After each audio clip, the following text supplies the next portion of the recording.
तो homework discuss करते हैं पहले अपन, है ना। होमवर्क होमवर्क में शायद शीट ही दे रखी है बस मैंने।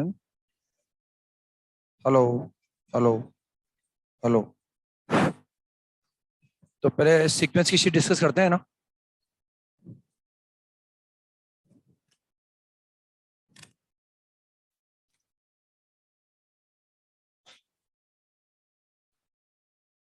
हाँ, कहाँ जाते हो घूमने आप, बताया तो करो। मैं फिर कहाँ जाते हैं? तो इस चक्कर में ये बाकी बच्चे तो आ जाते हैं।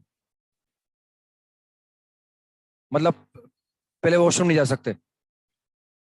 पहले रिवीजन करना है फिर बाद में वॉशरूम जाना है? अच्छा अच्छा।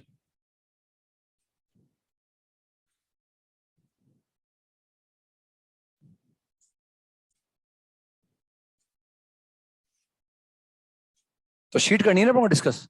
हाँ तो शीट करनी है बस शीट। मैं पहले सीक्वेंस की शीट स्टार्ट करते हैं ना। सीक्वेंस की शीट में एक्सरसाइज 1 का पार्ट 1 कौन सा है इसमें? C7। अच्छा, पार्ट 1 का C6। C6 का फर्स्ट पार्ट में कोई दिक्कत हो? एनएट टर्म लिखना पड़ेगा लेकिन अपने को ना। एनएट टर्म लिखेंगे, एक उसके पहले वाला लिखेंगे और कॉमन रेशियो से मल्टीप्लाई करके माइनस कर देंगे। पेशेंस रखा करो। और ये सवालों में क्या टाइम ज्यादा लगता है, तो रजिस्टर को वर्टिकल करने की जगह हॉरिजॉन्टल कर लिया करो चाहो तो, ताकि अच्छा अच्छा लिखने में आ जाएगा पूरा एक लाइन में वो। वरना ये असमंजस रहेगा कि कौन ऊपर लिखा हुआ है कौन नीचे लिखा हुआ है, ये डाउट नहीं आया ना। कंसेप्ट तो बड़ा आसान है। कंसेप्ट अपन मन में बोल पा रहे हैं, मतलब सवाल कर पा रहे हैं ना। सेकंड पार्ट पर आ गए। सेकंड पार्ट में कोई डाउट हो? इसमें तो लास्ट सम भी नहीं लिखना आपने को, क्योंकि सम ऑफ इनफाइनाइट टर्म निकालना है। बस जो कॉमन रेशो आ गया उससे मल्टीप्लाई कर दो और एक टर्म शिफ्ट करके माइनस कर दो, है ना। उनका ध्यान नहीं है अभी लास्ट में। हाँ, आप अभी क्लास में नहीं है, कुछ सोच रहे थे शायद आप। के पॉल है, कुछ नहीं सोच रहे थे। मैं गलत देख रहा था मतलब आपको ना। मैं अपनी गलती मानता हूँ फिर। मैं गलत था, है ना। मैं गलत था। मैं गलत था। आप कुछ मतलब यहाँ ध्यान यही था आपका। अच्छा बताओ किस सवाल की बात कर रहे थे?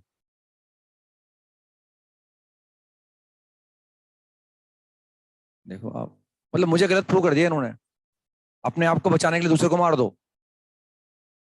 नहीं, उन्होंने शीट भी नहीं खोल रखी शायद। खोल रखी? क्या कह रहे? लाना भूल गए, खाना खाना नहीं भूलते, हम घूमने जाना नहीं भूलते, मोबाइल देखना नहीं भूलते, बस ये शीट लाना ऐसा काम है। इतना भारी बोझ है इसके अंदर, इसको लाना भूल जाते हैं बस। मेरे हिसाब से मोबाइल में वेट ज्यादा होता होगा, शीट में कम होता होगा शायद, है ना। मोबाइल में शायद ज्यादा वेट होता होगा, इसमें कम होता होगा। और ध्यान भी नहीं था इनका। वो तो क्या अपने आप को सही प्रूव करने के लिए मुझे गलत प्रूव कर रहे हैं वो। ध्यान ही नहीं था, पता नहीं क्या सोच रहे थे कुछ वो ना। नहीं, अब सॉरी, अब आप खड़े होके बोलो सॉरी आप इनके सामने, ताकि इनको लगेगा टीचर गलत नहीं बोलता। देखो आप, और हमने ऐसा काम ही क्योंकि आप में से बोल देते सर आपने सही ऑब्जर्व किया है। कान पकड़ के सॉरी बोलने का जरूरत ही क्या है ना। एक्सेप्ट कर लो ना गलती। तो मेरे से कोई गलती होगी तो मैं एक्सेप्ट कर लूंगा उस दिन उसको। उससे मैं छोटा हो जाऊंगा। मेरी हाइट 6 फुट है तो कम हो जाएगी। हाँ भाई, ऐसा डर हो कि झूठ बोलूंगा और मैं सही एक्सेप्ट कर लूंगा तो हाइट कम हो जाए, तो फिर तो झूठ बोलना पड़ेगा। हाँ, हाइट थोड़ी कम होगी अब, उससे शरीर पे फर्क नहीं पड़ेगा। बल्कि उससे अच्छा लगेगा आपको, सर ने गलती हुई, सर ने गलती एक्सेप्ट कर ली अपनी, फिर आप माफ कर दो, कोई बात नहीं, गलती हो जाती। तो गलती तुरंत एक्सेप्ट करनी चाहिए, अगर गलती हो तो वाकई में। नहीं हो तो हट जाना चाहिए फिर, कि भाई मेरी गलती नहीं है ना। तो हम आ गए C7 पर आ गए। C7 में कोई डाउट हो? अरे इस तरह का सवाल कराया ना मैंने क्लास में आपको। मेरे से गलती ये हो गई, अपराध ये हो गया, ये सवाल नहीं कराया मैंने एग्जैक्टली। ये गलती हो गई मेरे से। भाई एग्जैक्टली ये सवाल करा देना चाहिए था मुझे। मैंने क्या करवाया था, R × 2 रेस्ट पावर R वाला करवाया था। यहाँ क्या लिखा हुआ है, 2R + 1 × 2 रेस्ट पावर R लिखा हुआ है ना। तो उस गलती की सजा मुझे आप दे रहे हो कि सर आपने ऐसी कैसी गलती कर दी, जो शीट में था वही कराना चाहिए था आपको। तो ऐसी गलती मत करा करो आप सवाल सारे शीट के कराया करो, ताकि हमसे हो जाए और हमें दिक्कत नहीं आए। और आप अच्छे लोगों में, अभी तो आप बहुत बुरे लगते हो आप हमें। नहीं भाई, सवाल जब होने लग जाता है ना बच्चे से, तो टीचर अच्छा लगने लग जाता है उसको। अब से सवाल नहीं हुआ सर, आप तो बुरे लग रहे हो। मैं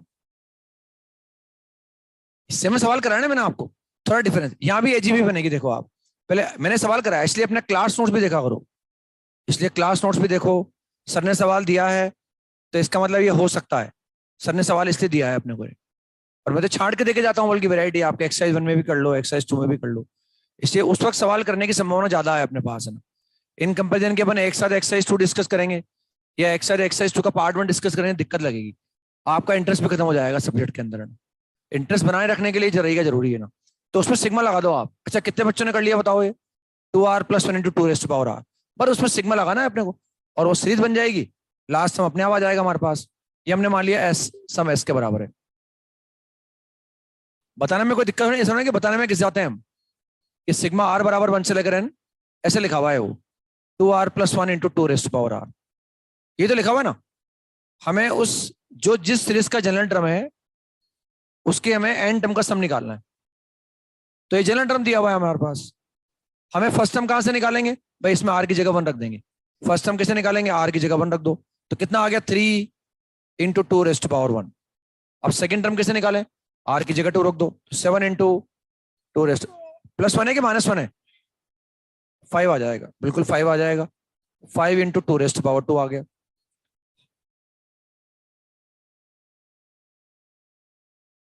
लास्ट में एन रख दिया हमने, तो 2n+1, यह आ जाएगा 2n+1 × 2⁻n। Last term is 2n+1 × 2⁻n। अब ये सब मुझे निकालना है यहां से यहां तक का। टर्म्स कितनी है? n। क्या ये एजीबी बन रही है? इसके अंदर जीपी दिख रही है। कॉमन रेशियो क्या है? पर 2 से मल्टीप्लाई करना है, शिफ्ट करके माइनस करना है मुझे। बस इसके पहले का एक टर्म लिखना पड़ेगा। तो 7 के पहले 5 आ रहा है, 5 के पहले 3 आ रहा है, इसके पहले कितना आएगा? 2 कम कर दो, तो ये 2 कम कर दिया हमने यहां से, और पावर 1 कम हो जाएगी ना। बस 2 से मल्टीप्लाई करना है, एक टर्म शिफ्ट करके माइनस करना है, उससे अपने आप जीपी बन जाएगी। शायद जीपी का सम निकाल लेंगे, हो जाएगा मेरे हिसाब से। अब तो सवाल होना चाहिए था। सवाल के होने से आपका कॉन्फिडेंस बढ़ेगा, और आपका कॉन्फिडेंस बढ़ना बहुत जरूरी है। हमारा हमारा तो कॉन्फिडेंस बढ़ा हुआ ही है, हमारा कभी कम कर ही नहीं सकते आप। कम करोगे तो आपको ठीक कर देंगे हम। जब हमें लगेगा हमारा कॉन्फिडेंस डाउन कर रहे हो आप, हम ठीक कर देंगे आपको। हमारा कॉन्फिडेंस डाउन नहीं कर सकते आप, है ना। वो तो इतने बच्चे आएगा चले गए कॉन्फिडेंस डाउन करने वाले। आपका कॉन्फिडेंस बने रहना बहुत जरूरी है ना। हमारा तो बना रहेगा हमेशा ना, और वो सवाल के सही होने से होगा ना। जो खुशी होती है ना सवाल सही करने के बाद, खाना भी ज्यादा भाता है उसके बाद। आप फील करना किसी दिन, किसी दिन सवाल अच्छे हो जाते हैं ना, मजा आता है, खुश रहते हैं अपन। खाना वाना भी अच्छा भाता है ना, अपनी इच्छा का खाना मांगते हैं, भाई आज तो हम ही खाएंगे भाई ना, हमने सवाल कर लिए ना। तो मतलब बहुत खुशी होती है उस काम से ना। इसके बाद नेक्स्ट आ गए अपन पार्ट 2। पार्ट 2 के C4 पर आ गए। C4 में कोई डाउट हो? वो एजीपी दिख रही है साफ साफ, इनफाइनाइट टर्म से। हम तो क्या करेंगे, पहले हम खुद सम निकाल लेंगे, और उस सम को क्या करेंगे 8 के बराबर इक्वेट कर देंगे। पहले हम सम निकाल लेंगे एस मानकर, एस की वैल्यू निकाल लेंगे और एस की जगह 8 रख देंगे, हो जाएगा बच्चों। इसके बाद नेक्स्ट C6 पर आ गए। C6 हो गया। अब वो याद कर रखा है हमने ना कि अगर वो एचपी के अंदर है और मिडिल टर्म का हाफ तीनों में माइनस कर दें तो जीपी आ जाएगी, या टर्म्स जीपी के अंदर है और पॉजिटिव है, तो ऑलवेज बोल सकते हैं कि जीपी की मिडिल टर्म को तीनों में ऐड कर दो, तो उससे क्या आ जाएगी? एचपी आ जाएगी। पॉजिटिव बोलना जरूरी है, लेकिन बोल रखा है इन्होंने पॉजिटिव, इसलिए बच गए अपन, सही मान रहे हैं उसको ना, सही है ना। इसके बाद नेक्स्ट, इसलिए वो फॉर्मूला याद रखना जरूरी है। इनकी जरूरत जिस भी फॉर्मूले को मैं बोलूंगा ना कि आपको ये याद करना है, ये मान के चलो कि आज काम नहीं आएगा ना वो, तो 6 महीने बाद काम आएगा, लेकिन वो काम आके रहेगा। और अगर आपको याद निकला और आपसे सवाल हो गया तो आपको अच्छा लगेगा ना। अगर हमने बोल दिया याद करना है तो मतलब करना ही है, उसको रटना है, मतलब उसको आपको अब समझा अलग दिया हमने, प्रूव अलग करवा दिया, उसका यूज करके बता दिया, अब रटना तो पड़ेगा ही अपने को ना, ताकि एकदम क्लिक हो, वरना क्लिक नहीं होगा एक्चुअली वो ना। जब जरूरत पड़ेगी तो क्लिक नहीं होगा, वरना फिर वो ना। इसके बाद कौन सा है? एक्सरसाइज 2 का क्वेश्चन नंबर फर्स्ट में कोई डाउट हो? भाई रेशो बराबर दे रखे हैं तो बराबर लेमडा मान लो उसको ना, तो उससे एपी आ गई हो ना, बताना है। इसके बाद नेक्स्ट 6 में कोई डाउट हो? 6 अच्छा सवाल है वैसे। 6 में दिया हुआ है कि वो एचपी के अंदर है शायद, है ना। अब इसमें क्या है, टर्म को देखना पड़ेगा अपने को कैसे दिया हुआ है ना। हमें दिया हुआ है कि एक तो ये जानकारी है कि A1, A2, A3 और AN, ये एसपी के अंदर है ना, और एसपी के अंदर हम कुछ नहीं करते, हम तो क्या करते हैं उसका उल्टा कर देते हैं, उससे भी बन जाती है। तो एक तो हमने लिख दिया भाई 1/A1, 1/A2, 1/A3 और 1/AN। इससे एपी आ गई हमारे पास, आर इन एपी, ये एपी आ गई। अब इसके बाद हमें अब आगे पढ़ते हैं, हमें एफ ऑफ के लिखा हुआ है वो एक, उस एफ ऑफ के का मतलब समझना पड़ेगा अपने को। फिर एफ ऑफ 1 भी लिखा हुआ है, एफ ऑफ 2 भी लिखा हुआ है, तो जनरलाइज वे में एफ ऑफ के का मतलब समझ लो एफ ऑफ के क्या लिखा हुआ है। तो सिंस एफ के लिखा हुआ है हमारे पास, सिग्मा के is equal to r is equal to 1 से लेकर एन, और sigma a r minus a के लिखा हुआ है ना। अब ध्यान से देखें, हम सिग्मा लगाते वक्त हम आर पर सिग्मा अप्लाई कर रहे हैं, मतलब मैं क्या करूंगा, आर की जगह 1 लिखूंगा, प्लस फिर आर की जगह 2 लिखूंगा, प्लस फिर आर की जगह 3 लिखूंगा, और लास्ट में आर की जगह क्या रखेंगे, एन लिखेंगे।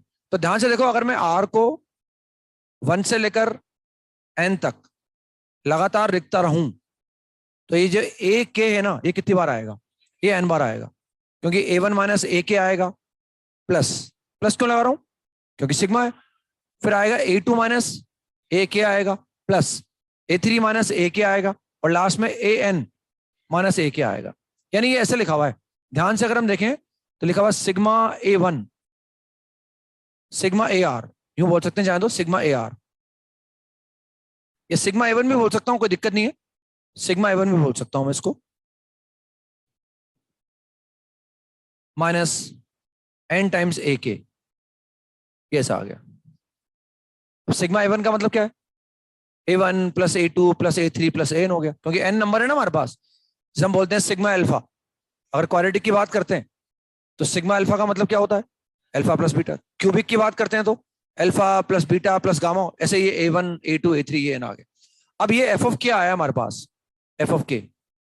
अब ध्यान से देखें, अगर मुझे एफ ऑफ 1 निकालना होगा तो क्या होगा, sigma A1 minus n times of A1। F of 2 का मतलब क्या होगा, sigma A1 minus n times of A2 हो जाएगा।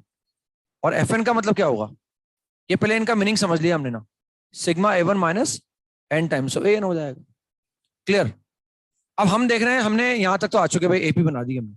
अब हमें लाना क्या है, हमें बताना है कि अगर ये एसपी के अंदर थे, है ना, और ये एफ ऑफ के ऐसे डिफाइन कर रखा है, तो हमें बताना है कि A1 upon F of 1, F of 1 का मतलब ये लिखा हुआ है ना, यानी सब, चाहे एफ ऑफ 1 हो, चाहे एफ ऑफ 2 हो, चाहे एफ ऑफ 3 हो, इन सब के अंदर सिग्मा A1 तो है, और सिग्मा A1 का मतलब क्या है, A1 A2 A3 ये सब है। लेकिन अगर मुझे एफ ऑफ 1 चाहिए तो सिग्मा A1 में से मुझे एन A1 को माइनस करना पड़ेगा, सिग्मा A1 में से मुझे एन A2 को माइनस करना पड़ेगा, या सिग्मा A1 में से मुझे एन AN को माइनस करना पड़ेगा, एन टाइम्स AN को माइनस करना पड़ेगा। अब हमें ये क्रिएट करने हैं, यहाँ पर हमें चाहिए A1 upon F of 1, A2 upon F of 2, ये हमें चाहिए ना। अब देखो, इससे हम ये देख सकते हैं, हमें N A1 N A2 N A3 ये लाना है मुझे कहीं ना कहीं ना, ठीक है। डिफरेंस में हमारे पास A1 A2 है, तो सबसे पहले क्या करो, एन A1 लाओ आप, एन A1 एन A2 लाओ, क्योंकि ये चीज सब में सेम है। देखो आप, ये चीज सब में सेम है, लेकिन ये जो नंबर है ना, ये वैल्यू, ये वैल्यू, ये वैल्यू, ये सब क्या है, अलग अलग है, लेकिन इनमें एक चीज कॉमन है, सिग्मा A1। मेरी बात समझ रहे हैं?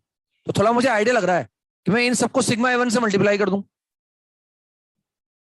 सिग्मा A1 तो सेम है ना भाई, मैं इन सबको सिग्मा A1 से मल्टीप्लाई कर दूं, लेकिन सिग्मा A1 के बाद मुझे एक बार चाहिए एन A1, तो सिग्मा A1 तो लेके आ जाऊंगा, मेरे बाएं हाथ का खेल है ना, समझते हैं मेरे बाएं हाथ का खेल, इसका मतलब ऐसा क्यों बोलते हैं कि बाएं हाथ का खेल है, मतलब ये काम इतना आसान है कि मुझे सीधे हाथ की जरूरत नहीं पड़ेगी, मैं ये काम उल्टे हाथ से कर लूंगा, मतलब इतना आसान काम हो गया, मतलब इसलिए बोलते हैं मेरे बाएं हाथ का खेल है। नहीं सुना कि कभी आपने सुना, नहीं सुना, कभी नहीं सुना आपने, हाँ, तो इसलिए बोला जाता है वो कि इतना आसान है कि मतलब मैं सीधे हाथ की जरूरत ही नहीं पड़ेगी, इतना मैं उल्टे हाथ से कर सकता हूँ, इसलिए कहावत बन गई, भाई मेरे बाएं हाथ का खेल है। तो ये तो आसान है मल्टीप्लाई करना, सिग्मा A1 से मल्टीप्लाई कर दो। अब सिग्मा A1 आने के बाद हमें क्या चाहिए, सिग्मा A1 माइनस का एन A1 चाहिए, और A1 नीचे तैयार है।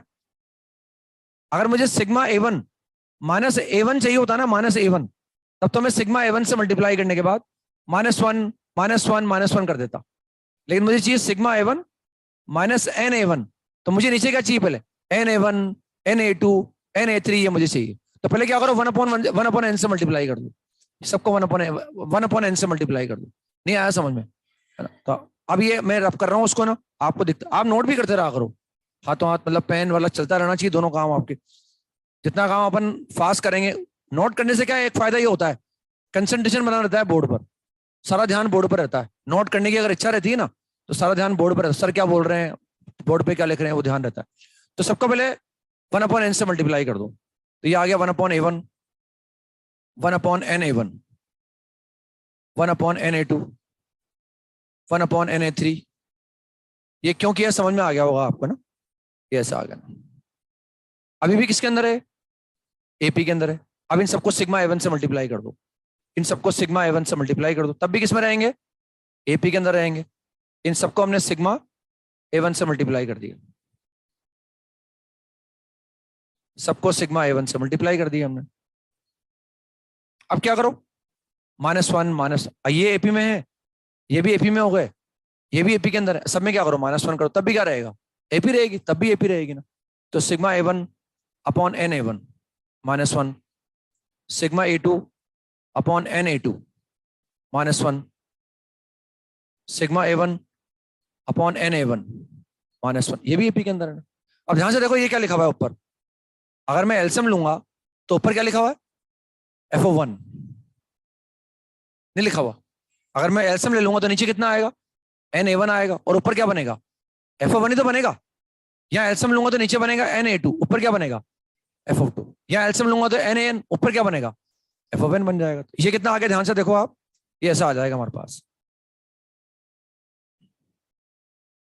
क्या आ जाएगा इस तरह से, जैसे -1 किया तो ये आ गया FO1/n × an, FO2n × a2, FON n × n। हमें तो क्या चाहिए, इसका उल्टा चाहिए, लेकिन उल्टे में सिर्फ A1 चाहिए ऊपर में। तो ये भी किसके अंदर है, इन सबको n से मल्टीप्लाई कर दो, इनका काम खत्म हो गया, इन सबको n से मल्टीप्लाई कर दो, और जिसे इनको n से मल्टीप्लाई करोगे हट जाएगा यहाँ से ना, यहाँ से हट जाएगा।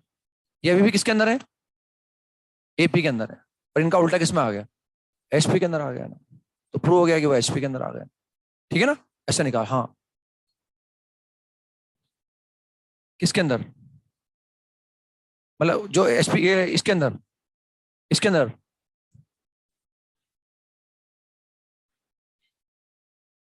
भाई, इसको इसको, हाँ -n कर दिया, ऐसा कर लो, मत डिवाइड मत करो फिर बाद में, भाई सिग्मा से मल्टीप्लाई करने के बाद सिग्मा तो आ ही गया, अब -n किया तो Na1 अपने आप ऊपर आ गया हमारे पास, Na1 आ गया, फिर बाद में n से डिवाइड करने की जरूरत भी नहीं पड़ी अपने को, यहाँ लास्ट में मल्टीप्लाई करने की जरूरत भी नहीं पड़ी। कोई बात नहीं हो तो कोई दिक्कत नहीं है ना। इसके बाद नेक्स्ट कौन सा है, पार्ट 2, एक्सरसाइज 2 का पार्ट 2, क्वेश्चन नंबर 9 में कोई डाउट हो, 9 ये एक तो मालूम पड़ गया एचपी है, मैंने लिखा है ना आपको, first into second plus second into third बराबर 2 इंटू फर्स्ट इंटू थर्ड हो तो वो एचपी के अंदर आता है ना, लिखा है नहीं लिखा है, वो मैंने लिखा रखा है आपको। भाई हमारे पास 3 नंबर है यहाँ पर, और उस रिलेशन से मालूम पड़ रहा है कि AK-2, एक तो आवश्यकता पड़ रही है AK-2 की,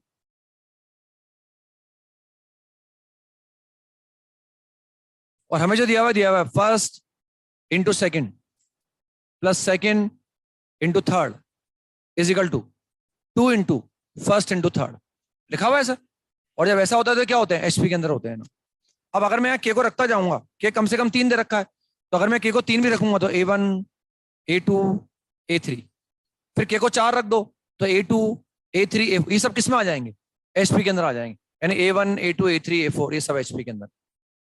पहला इन्फॉर्मेशन तो ये जो काफी इंपॉर्टेंट था, बट 2b बराबर A+C लिखा हुआ आएगा ना, तो फटाफट पकड़ में आएगा कि एपी है।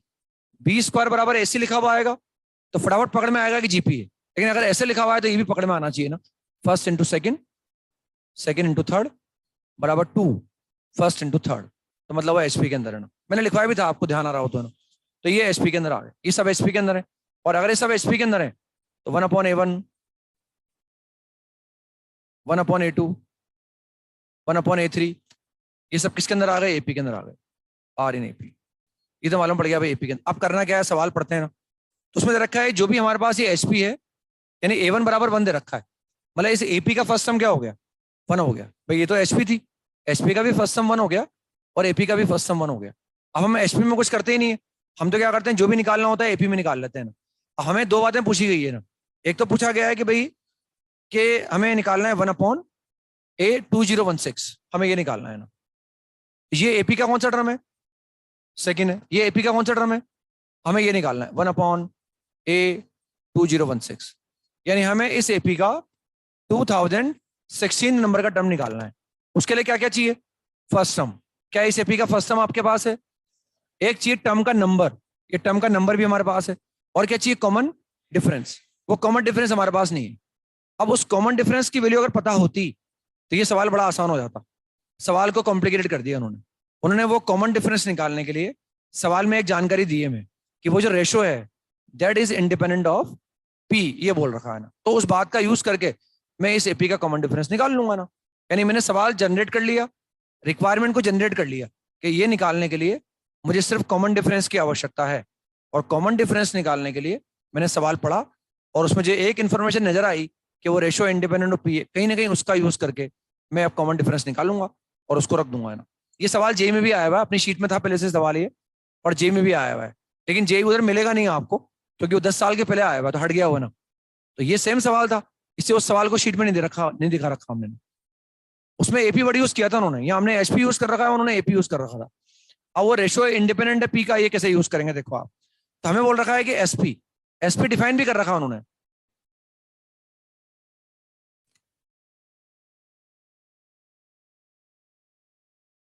ये ऐसे एसपी डिफाइन कर रखा, थ्योरेटिकली बोलने की जगह सिंबॉलिकली डिफाइन कर रखा। अब ये क्या लिखा हुआ है देखो बताओ, ये 1/A1 से लेकर 1/AP लिखा हुआ है, यानी ये किसी एपी की फर्स्ट पी टर्म का सम लिखा हुआ है। 1/A1 से लेकर 1/AP ये लिखा हुआ है।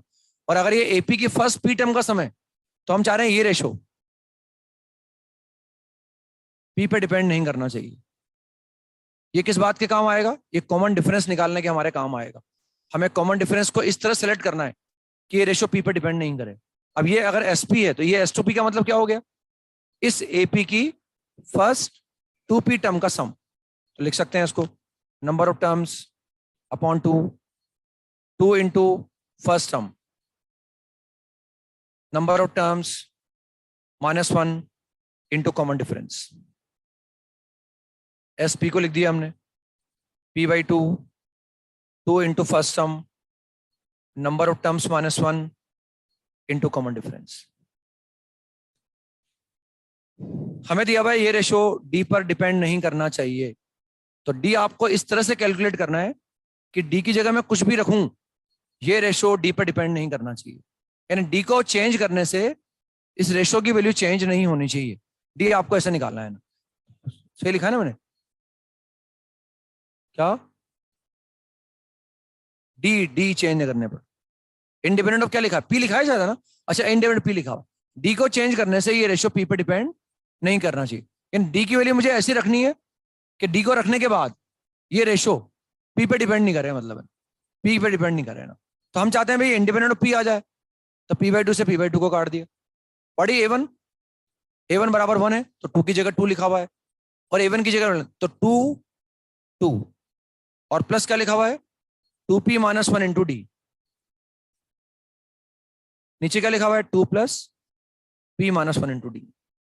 हमें डी इस तरह से निकालना है कि ये रेशो पी पर डिपेंड नहीं करना चाहिए। अब देखो इसमें क्या है, जब सवाल है जेई में आया था ना तो सवाल बड़ा अच्छा था है ना, लेकिन जब जेई में आया था तो ये ऐसे कैसे सवाल आया था लिखा हुआ ना, तो बच्चों ने क्या चालाकी करी थी इसमें ना, भाई वो ये चाह रहे हैं कि भाई डी निकालो आप कि ये रेशो पी पे डिपेंड नहीं करे। तो बच्चों ने मान लिया डी बराबर 0, डी को 0 कर दो आप, और डी 0 करने के बाद रेशो कभी पी पे डिपेंड नहीं करेगा। नहीं आ रहा समझ में। और अगर डी 0 हो गया तो सारी टर्म क्या हो गई सेम। तो अगर ये 1 है तो ये भी क्या हो गया 1, इसलिए एक आंसर 1 भी है। ये उन्होंने चालाकी की थी, लेकिन सवाल जो जेई में आया था ये इंटीजर टाइप का आया था, उसमें दोनों आंसर उनको एक्सेप्ट करने पड़े क्योंकि वो ये लिखना भूल गए थे कि टर्म्स डिस्टिंक्ट है। इसलिए अपन बोलते हैं ना कई बार लिखा था कि terms of AP are distinct, मतलब कॉमन डिफरेंस नॉन जीरो है ना, वही लिखना भूल गए थे जब जेई में सवाल आया था कि टर्म डिफरेंट है। और जिसे लगा भाई टर्म डिफरेंट नहीं है लिखना भूल गए, बच्चों ने चालाकी करी डी बराबर 0 मान लिया। हो गया भाई डी बराबर 0 मानने से आपने जो कहा वो रेशो पी पे डिपेंड नहीं कर रहा है। और अगर वो बोल देंगे टर्म डिस्टिंक्ट है, अब तो डी जीरो हो नहीं सकता ना। यहाँ भी कहीं लिखा हुआ नहीं है, इसलिए यहाँ भी दोनों आंसर एक्सेप्टेबल है। डी बराबर जीरो भी एक्सेप्टेबल है, क्योंकि डी की जगह जीरो रख देने से ये कभी पी पे डिपेंड नहीं करेगा। क्लियर? एक तो आंसर आ गया डी बराबर जीरो से, इसकी वैल्यू क्या आ गई, 1 आ गई। अब हम देखते हैं भाई अगर डी नॉन जीरो है और हम चाहते हैं रेशियो पी पे डिपेंड नहीं करे तो क्या करें ना। तो देखो हम चाहते हैं भाई डी पे डिपेंड, पी पे डिपेंड कब नहीं करेगा, जब पी से पी कट जाए। भाई हम चाहते हैं कि इसके अंदर पी नजर ही नहीं आना चाहिए, और अब पी अगर नजर आता रहेगा तो ये रेशियो पी पे डिपेंड करेगा। तो हम चाह रहे हैं पी हट जाए। अब पी तभी हटेगा जब मैं इसको ऐसे लिखूंगा, ये टू तो हट गया ना, टू तो लिखा हुआ है।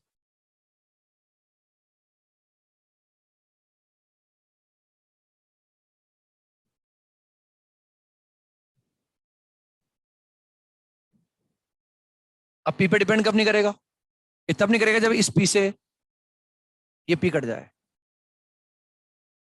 और अगर मैं पी से पी कट जाएगा तो डी की जगह कुछ भी लिखो, तो पी पे डिपेंड ही नहीं करेगा। लेकिन इस पी से ये पी कब कट सकता है बताओ आप, जब ये जीरो हो जाए ना। तो हम डी को इस तरह से कर दें कि ये टर्म जीरो हो जाए ना। अगर ये टर्म जीरो हो गई तो फिर तो पी से पी कट जाएगा और रेशियो पी पे डिपेंड नहीं करेगा। डी बराबर क्या हो गया, 2 हो गया ना। For this ratio to be independent of p, 2 minus d must be equal to 0। D बराबर 2 ले लो मतलब आप, और अगर आप डी को 2 ले लोगे तो ये तो 0 हो गया, ये भी 0 हो गया, और पी से पी कट जाएगा, फिर पी को कुछ भी लिखो आप, रेशियो इंडिपेंडेंट ऑफ पी हो गया। तो आप कॉमन डिफरेंस क्या आ गया, 0 भी ले सकते थे अपन, और कॉमन डिफरेंस को 2 भी मान सकते हैं। अब कॉमन डिफरेंस 2 आ गया। टर्म का नंबर कौन सा है, 2016।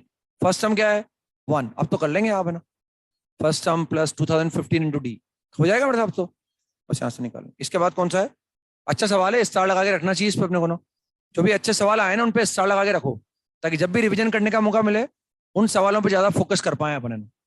ऐसा नहीं कि जो आ रहा है उसी को कर लिया अपन ने। ये मैंने पहले लेक्चर में बोला था आपसे ना, मैं बार बार भी बोलता हूँ, डीबीबी हो, शीट हो, टेस्ट पेपर हो, स्टार मार्किंग करके रखो उन चीजों पर ना, ताकि बार बार आपको परेशान होने की जरूरत नहीं पड़ेगी मुझे पढ़ना क्या है, मुझे रिविजन क्या करना है, ये ध्यान रहे आप। और कौन सा है, एक्सरसाइज 2 का पार्ट 3 क्वेश्चन नंबर 7। 7 में कोई डाउट हो बताना है। 7 के बाद नेक्स्ट 10 में कोई डाउट हो, प्रॉपर्टी लग जाएगी फर्स्ट सम और लास्ट सम का सम है ना, फर्स्ट और लास्ट के बराबर होता है ना, जीबी में लग जाएगा ना, बताना है करके।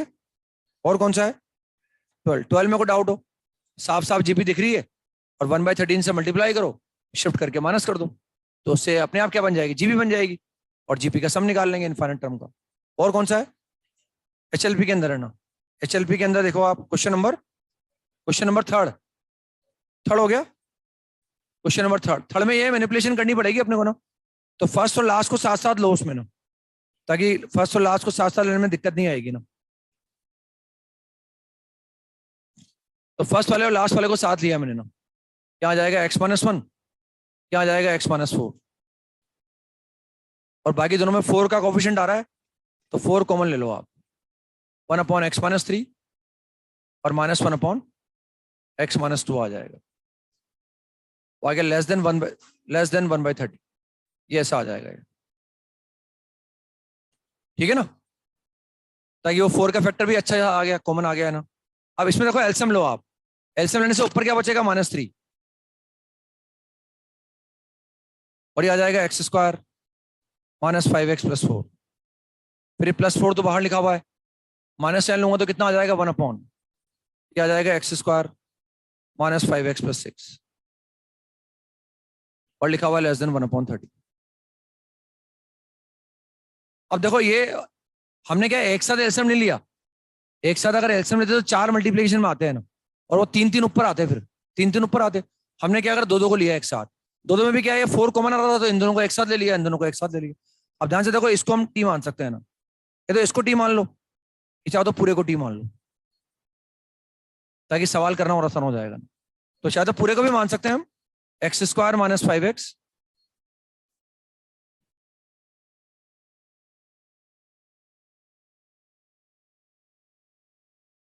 निकालना था, x से इसको टी मान लिया हमने, क्या जाएगा -3/t और +4/t+2 लेस देन 1/30।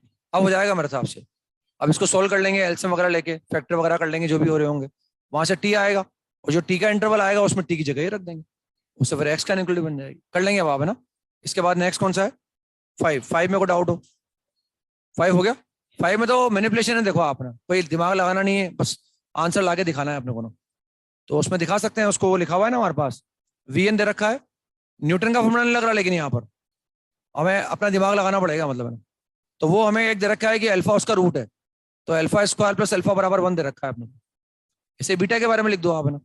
और वो हमें प्रूव करना है वीएन प्लस वीएन माइनस 3, या आना चाहिए 2 टाइम्स ऑफ Vn-2 आना चाहिए ना।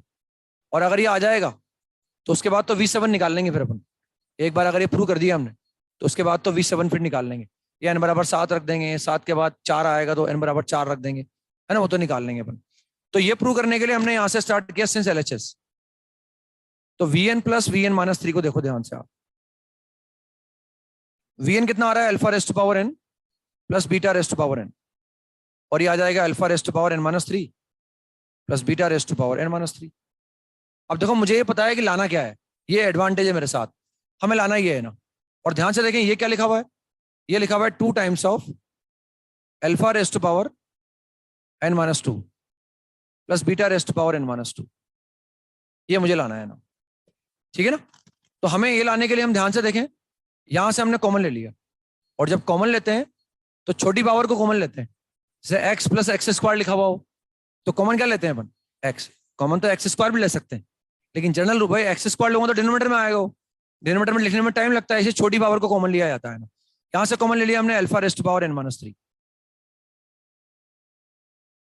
ये अल्फा क्यूब प्लस 1 आ गया शायद, अल्फा क्यूब प्लस 1, क्यूब भी आएगा ना, ऐसे वहां आ गया हमारे पास beta raised to power n-3। अब जो आंसर लाना है ना वो मेरी नजर में है, मुझे पता है आंसर कैसे आएगा ना। हम चाहते हैं भाई ये किसी भी तरह से 2 अल्फा लाना है अपने को। अगर ये 2 अल्फा आ गया तो 2 तो आगे आ जाएगा, और अल्फा की पावर क्या आ जाएगा n-2, और अगर ये 2 अल्फा आ जाएगा तो ये 2 बीटा भी आ जाएगा ना। अब इसको कैसे लाएं 2 अल्फा, ये देखना है अपने को ना। तो 2 अल्फा लाने के लिए हमारे पास अल्फा क्यूब प्लस 1 लिखा हुआ है, तो ये जो 1 लिखा हुआ है ना, इस 1 की जगह मैंने लिख दिया ना। ध्यान से देखो, अल्फा क्यूब प्लस 1, मुझे ये तो बताया मुझे 2 अल्फा लाना है, ये 2 अल्फा आना चाहिए और ये 2 बीटा आना चाहिए, तभी तो वो आएगा। 2 तो बाहर निकाल लेंगे और एक पावर ऐड हो जाएगी, तो अल्फा माइनस n-2 आ जाएगा। तो हमने लिखा alpha cube what is 1, alpha square plus alpha, यहां से मैंने अल्फा कॉमन ले लिया, we get alpha square plus 1। What is alpha square plus 1, नहीं यहां से मैंने क्या किया, अल्फा कॉमन लिया ना मैंने यहां से, तो अल्फा स्क्वायर प्लस अल्फा आएगा वो। यहां से मैंने अल्फा कॉमन लिया, अल्फा स्क्वायर प्लस अल्फा और plus alpha. Now what is this, तो अल्फा प्लस अल्फा, और वो 2 बीटा आ गया। अब ये मतलब इस्तेमाल करना पड़ेगा अपने को, और वो तब लगेगा जब बिल्कुल शांत मन रहेगा, ये भावना रहेगी कि मुझे दिमाग लगाना है, और पीछे पड़े रहेंगे उसके, तब जाके आएगा। देखो ये एक तो रूल है कि भाई 8 घंटे पढ़ना है, ये कैलकुलेट करके बता दिया आपको। अब ऐसा नहीं कि भाई सर ने बोला 8 घंटे पढ़ना है, तो भाई जब आधा घंटा मुझे ज्यादा मिलेगा तो मैं पढ़ूंगा नहीं, मस्ती करूंगा। अब वो मेरी स्किल है, अगर मैं लगता है मुझे 8 घंटे तो पढ़ ही लिया मैंने, अब मेरे पास टाइम और मिला है, 1 घंटे का टाइम मुझे और मिला है, तो 1 घंटे मैंने और मेहनत कर ली, मैं और पढ़ लिया 1 घंटे में।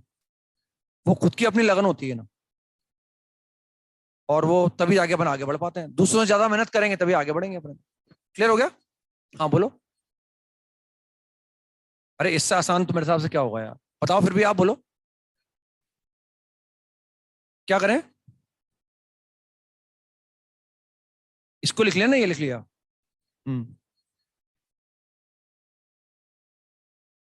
मतलब अलग अलग कर लिया इसको, 2 बार लिख दिया मतलब।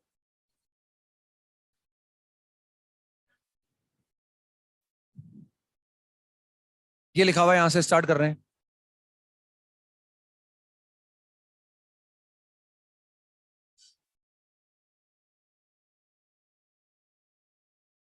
मतलब न्यूटन वाला लगा दिया हमने, न्यूटन वाला फॉर्मूला लगा दिया, न्यूटन वाला फॉर्मूला लगा दिया मतलब हमने। तो उससे आ गया हमारे पास ए बराबर कितना है यहाँ पर 1, बी इजिकल टू 1 और सी इजिकल टू -1। तो उससे आ गया Vn प्लस Vn-1 और इजिकल टू आ गया Vn-2 आ गया शायद, Vn-2 आ गया। अब इसमें n की जगह n-1 रख दो वापस, n की जगह वापस n-1 रख दो, n की जगह n-1 रख दो उसमें। तो ये आ गया Vn-1 प्लस Vn-2 और इजिकल टू आ गया Vn-3। दोनों को जोड़ दो, दोनों को ऐड कर दो या माइनस कर दो, क्योंकि हम चाहते हैं Vn-3 आए नहीं हमारे पास, और हमारे पास Vn-1 गड़बड़ कर रहा है। नहीं, यहाँ n की जगह n-1 लिखा ना मैंने, ये ऐसा आ गया ना। अब इसमें दोनों को माइनस कर दो, आप दोनों को माइनस कर दो, माइनस करने से फटाफट आ जाएगा। बिल्कुल सही है, सभी कर सकते हैं। ये न्यूटन्स लॉ लगा रही है अपन ने इस पे ना, न्यूटन्स लॉ आगे समझ में। और या फिर ऐसा कर सकते हैं मैनिपुलेशन निकाल, तो अलग अलग तरीके हो सकते हैं, नो डाउट, ऐसी बात नहीं है ना। इसके बाद नेक्स्ट कौन सा है, क्वेश्चन नंबर 9 में को डाउट हो, अरे तो स्क्वायरिंग करके निकाल लो ना यार। अब ऐसे फिर HLB इसलिए डिस्कस नहीं करते, HLB डिस्कस तब होता है जब 20-25 बच्चे हो क्लास में, तब मजा आता है HLB डिस्कस करने। वरना ये तो क्या लाइन से मुझे बताना है फिर यहाँ बोर्ड पे करके, मतलब वो प्रैक्टिस सही थोड़ी है। 200 बच्चों की क्लास में HLB डिस्कस करोगे तो टीचर HLB हो जाएगा। वो सारे बताना है उसको बोर्ड पे लाइन पे। भाई एक दो तो छोड़ा करो यार, ये तो हमने कर लिया, अब एक दो तो छोड़ना पड़ेगा ना आपको, वरना फिर तो HLB डिस्कस करने का मतलब क्या है, डिस्कशन थोड़ी हुआ हो, वो तो टीचर को छापना है फिर ना। बोर्ड पे सारे कर दो आप, तो कोई ना कोई डाउट तो किसी न किसी का आएगा ही आएगा। वो तो क्लास में 10-12 बच्चे ही हो बस, तब फिर डिस्कस करने का मजा आता है उसको। फटाफट फटाफट कर लिया, डिस्कस भी कर लिया, किसी को नहीं आया तो आपस में डिस्कस भी कर लिया उन्होंने, और जल्दी जल्दी काम हो गया ना। वरना टीचर के लिए पनिशमेंट हो गया बेचारे के लिए। तो क्वेश्चन नंबर 3 में को 9 में कोई दिक्कत नहीं है, हम अल्फा प्लस बीटा निकालेंगे, स्क्वायरिंग वगैरह करके निकाल लेंगे। नेक्स्ट के बाद 9 के बाद कौन सा है, 9 के बाद 21 में को डाउट हो, अरे परफेक्ट स्क्वायर बना के दिखाना है ना बस अपने को। हमने कॉमन ले लिया, हमने डी निकाला है इसका, डी में से सी स्क्वायर शायद कॉमन आ गया, तो डी में से मैंने कॉमन निकाला, सी स्क्वायर कॉमन आ गया। अब बताओ क्या आएगा इसके बाद,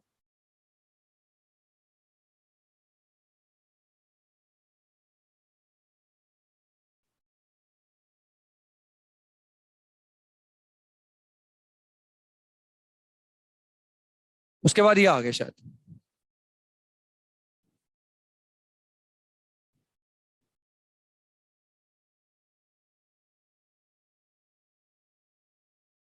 उसके बाद ये आ गया। देखो ये सही है, देखें सही आ रहा है 8 वाला, ये सही है। आपने लिखा होगा ना कॉपी में, तो कॉपी खोल के रखा करो ना, बंद क्यों रखते हो। HLB डिस्कस करवा रहे हो, कॉपियां बंद कर रखी है आपने, स्पिरिट तो आपके अंदर नहीं है ना, क्या टीचर करेगा आपके लिए बताओ। फटाफट बोलना चाहिए ना सही गलत है। मैं इतना याद रख के आया हूं, तो ये कोई आसान बात है क्या कि मैंने रट रखा है क्या है? फिर कैसे याद रहता होगा बताओ, इतने सारा रट रखा है मतलब सब हमने। सर आपने रट रखा है, फटाफट याद आ गया आपको, तो आप भी रट लो फिर, देखें रटना आसान हो तो फिर। इसमें कुछ गड़बड़ है क्या, देखो आप, ये प्लस का आ रहा है, ये प्लस आएगा नहीं, 24 वाला प्लस आएगा, फिर एक नेगेटिव आएगा कोई, ये नेगेटिव आएगा, फिर ये नेगेटिव आएगा, इसका मतलब ये नेगेटिव आ रहा हो। बाकी सब सही है, ये आ रहा है। अब हम चाहते हैं, हमें रूट दिखाना है रैशनल है, तो कोफिशिएंट तो सारे रैशनल नंबर है, हमें दिखाना है कि डी किसी रैशनल नंबर का परफेक्ट स्क्वायर आना चाहिए, ठीक है ना। अब हम जानते हैं ABC सारे रैशनल नंबर है। अब परफेक्ट स्क्वायर बनाने के लिए टर्म की काउंटिंग है तो 3 होनी चाहिए या फिर 6 होनी चाहिए। अगर टर्म 3 होंगी तो A+B का होल स्क्वायर बनेगा या A-B का होल स्क्वायर बनेगा, और अगर टर्म 6 है तो A+B+C का होल स्क्वायर बनेगा। टर्म को कम करना हमारे हाथ में नहीं है, टर्म को बढ़ाना हमारे हाथ में है, यानी टर्म जितनी चाहे उतनी बढ़ा सकते हैं अपन, कम अपन नहीं कर सकते। हमसे कहा जाए भाई ये टर्म्स कितनी है, 2 हैं। भाई हमसे कहा जाए ये कितनी टर्म्स हैं,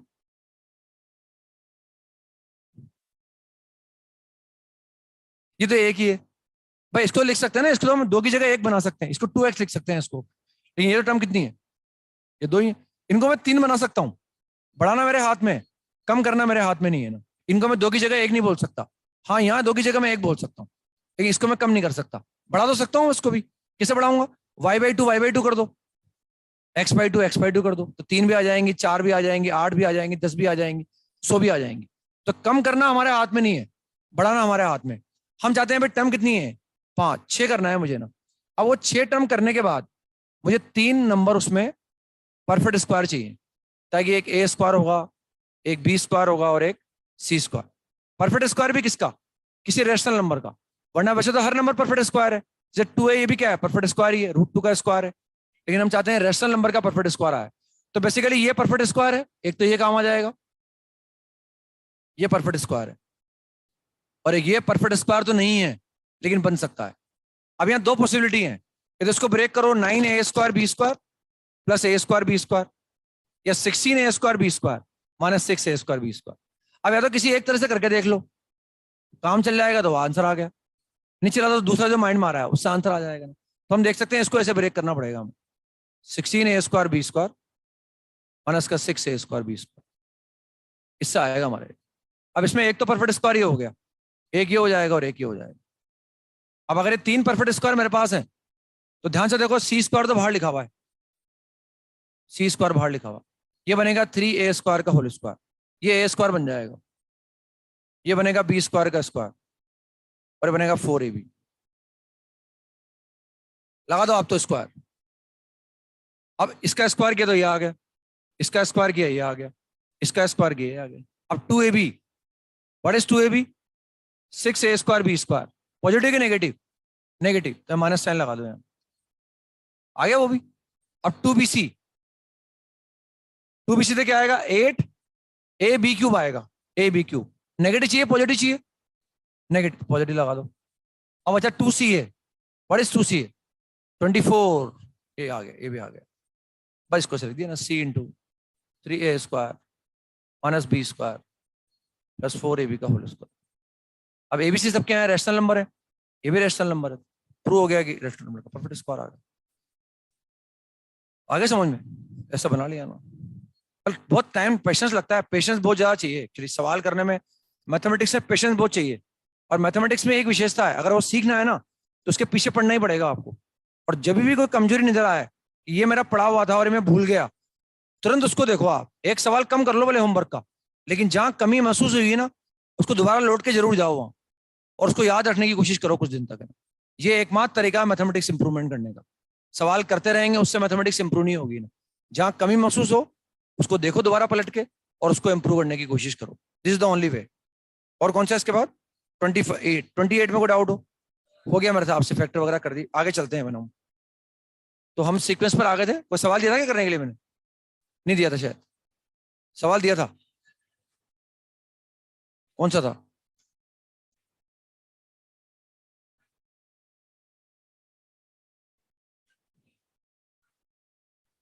अच्छा आंसर आ गया होगा उसका ना, तो 2 तो मैंने बाहर निकाल लिया शायद है ना, और 2 ये जेई में आया हुआ सवाल, सवाल जेई के अंदर आया हुआ है ये सवाल। अब कितने बच्चे नहीं करके लाए बताओ पहले तो आप, कितने बच्चे इस सवाल को नहीं करके लाए, ताकि वो डांट खाएंगे पहले तो ना, उसके बाद आगे बढ़ेंगे अपन। कितने बच्चे नहीं करके लाए उस सवाल को? सवाल था k इंटू 2n+1 माइनस के, और सिग्मा लगा रखा था k बराबर 1 से k बराबर n तक। कितने बच्चे निकल के लाए? सही से बताएंगे ईमानदारी से। 3 4 हाथ खड़े हो गए, 5 खड़े हो गए, 6 7 8। ईमानदारी से बुलाओ वरना मैं चेक करूंगा, फिर कान पकड़ के खड़ा कर दूंगा यहाँ अगर मैं चेक करने आ गया तो। हाँ क्या हुआ? अटेम्प्ट किया था, हुआ नहीं, उसके बाद अटेम्प्ट करने के बाद तो होगा, मैं बताऊंगा नहीं हुआ तो। पहले तो बताओ, हम करना ही भूल गए। ऐसे कितने बच्चे हैं ना? हाथ ऐसे ऊपर खड़े करो, कितने बच्चे ऐसे हैं ना? और मैं अगर किसी ने हाथ खड़ा नहीं किया, मैंने कॉपी चेक की उसकी और वो नहीं मिला उसके, फिर ज्यादा सब पनिशमेंट मिलेगा उसको ना।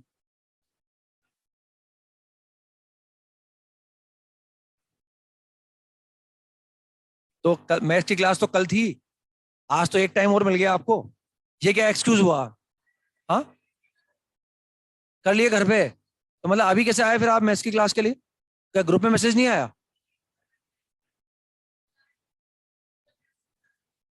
ग्रुप में मैथ्स की क्लास होने का मैसेज नहीं आया? एक बच्चा बोलेगा तो मालूम पड़ेगा ना। हाँ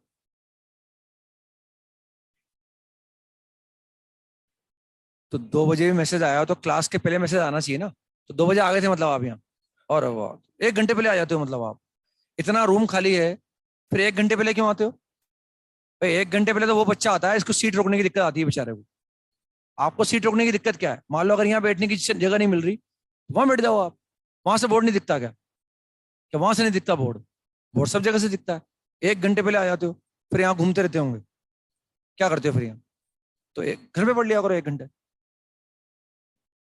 यार हम तो जिंदगी हो गई पढ़ते हुए, मैं घर पे, घर के बाहर कभी मन ही नहीं लगता। कोई कहते भाई यहाँ इंस्टीट्यूट में कमरा है यहाँ पढ़ो, आप मैं पढ़ ही नहीं सकता। घर में क्या होता है मतलब, घर में क्या होता है, मतलब माता पिता क्या करते हैं, डांटते हैं, पढ़ रहे हो आप, मत पढ़ो, ऐसे कहते हैं। तो घर में क्या पढ़ाई का मन नहीं लगता है, क्या बहाना बना रखा है हमने। अब तक 10 साल तक कहाँ पढ़े थे, इंस्टीट्यूट में पढ़े थे शुरू से, मतलब इंस्टीट्यूट घर के बाहर ही पढ़ रहे हो आप, शुरू से घर के बाहर पढ़ रहे हो। तो ऐसा आप घर के बाहर क्या मिलता है कि मतलब मजा आता है पढ़ने में, घर में मजा नहीं आता। नहीं, घर में वैसे दिक्कत क्या आती है।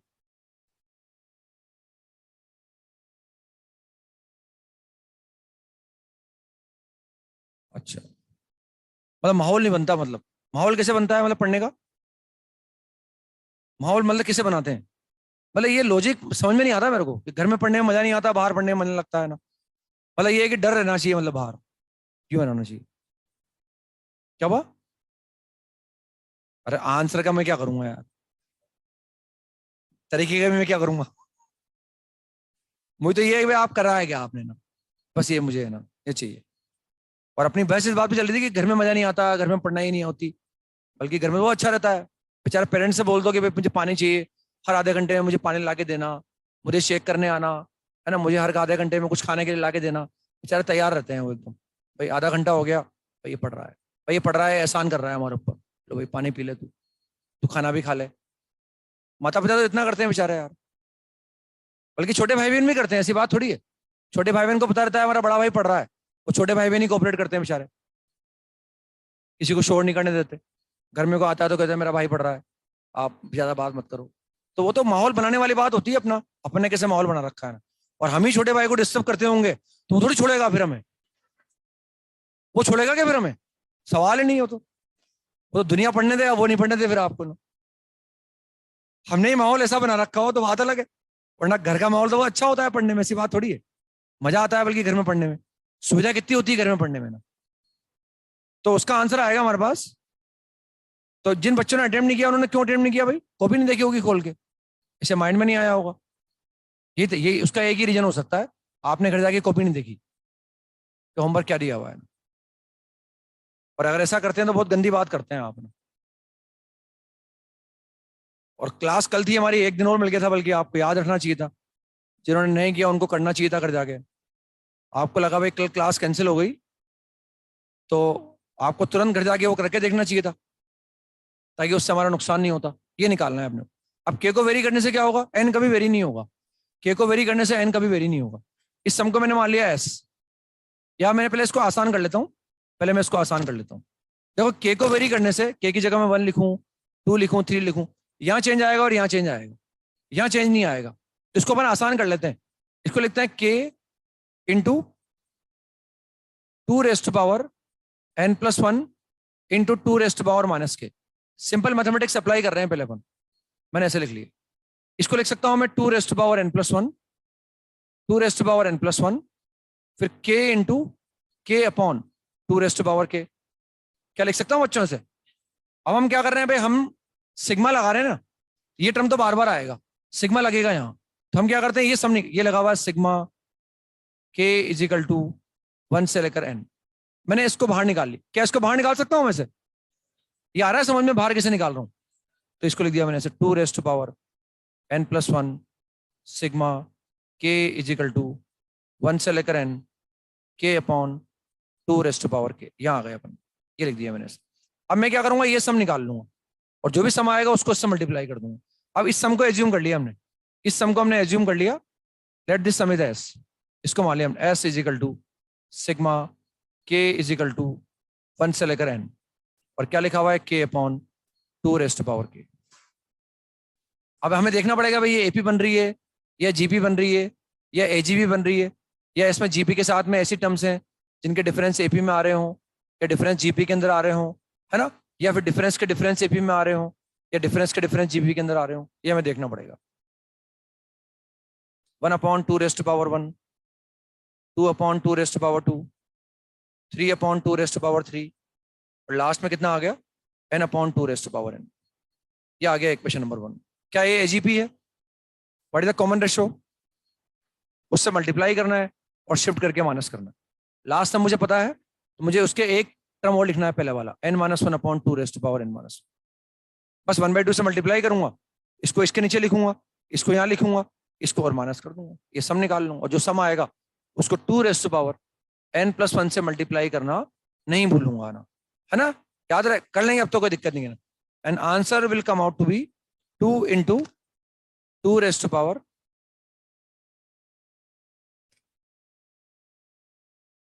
This will be final answer. क्या आ जाएगा फाइनल आंसर? बड़ा अच्छा लगेगा आपको, सवाल का आंसर आने से बड़ा अच्छा लगेगा। पढ़ाई में इंटरेस्ट उसी से क्रिएट होगा आपका। मैं कितना भी डांट लूं, उससे पढ़ाई का इंटरेस्ट क्रिएट नहीं होगा। लेकिन मेरी बात मानोगे, धीरे धीरे अपने अंदर इंप्रूवमेंट फील करोगे और पढ़ने की इच्छा होगी आपकी ना, सवालों को करने की इच्छा होगी। तो कंसिस्टेंट एफर्ट करने से ही हमारा इंटरेस्ट क्रिएट होगा ना। बस यही थे ना, आगे चलते हैं हम। तो मैंने कुछ फॉर्मूले लिखा दिए थे आपको ना, वो सिग्मा n⁴ का ही फॉर्मूला लिखाया था, और उन सबके डेरिवेशन मैंने बता दिए थे आपको ना, कि उन सबके डेरिवेशन जो है वो कैसे आया था। एक दो मैंने निकाल के दिखाए थे, बाकी रटने वो फॉर्मूले अपने को याद भी है अपने को, उनका यूज करते हैं अपना। उनका यूज करने के पहले कुछ नोट में लिखते हैं अपन, पहले नोट में लिखें आप।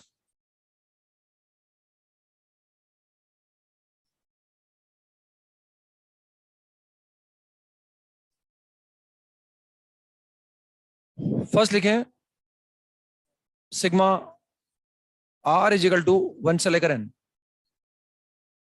a, ये मुझे निकालना है ना। इन सबको ध्यान में रखना है, हर छोटी सी छोटी बात ध्यान में रखेंगे तो समस्या कम से कम आएगी अपने को ना। और जिस चीज को स्किप कर देंगे ना, वही परेशानी करेगी। ये मान के चलो चीजें, हर चीज काम आने वाली है, एक एक चीज काम आएगी हमारे में। तो ये मुझे कैलकुलेट करना है। सिग्मा का मतलब क्या है? सम निकालना है हमें। अब सम निकालने का कंसेप्ट क्या है भाई? जहां आर दिखेगा ना, मैं वहां 1 लिखूंगा, फिर मैं 2 लिखूंगा, फिर मैं 3 लिखूंगा, फिर बाद में क्या करूंगा? n रख दूंगा ना। अब क्या है, आर नजर आ रहा है, तो मैं आर की जगह लिखूंगा 1, और प्लस फिर आर की जगह 2 लिखूंगा। अब आर है ही नहीं है, तो चाहे मैं आर की जगह 1 लिखूं, 4 की जगह 2 लिखूं, 4 की जगह 3 लिखूं, या आर की जगह n लिखूं, बार बार हमें क्या मिलेगा?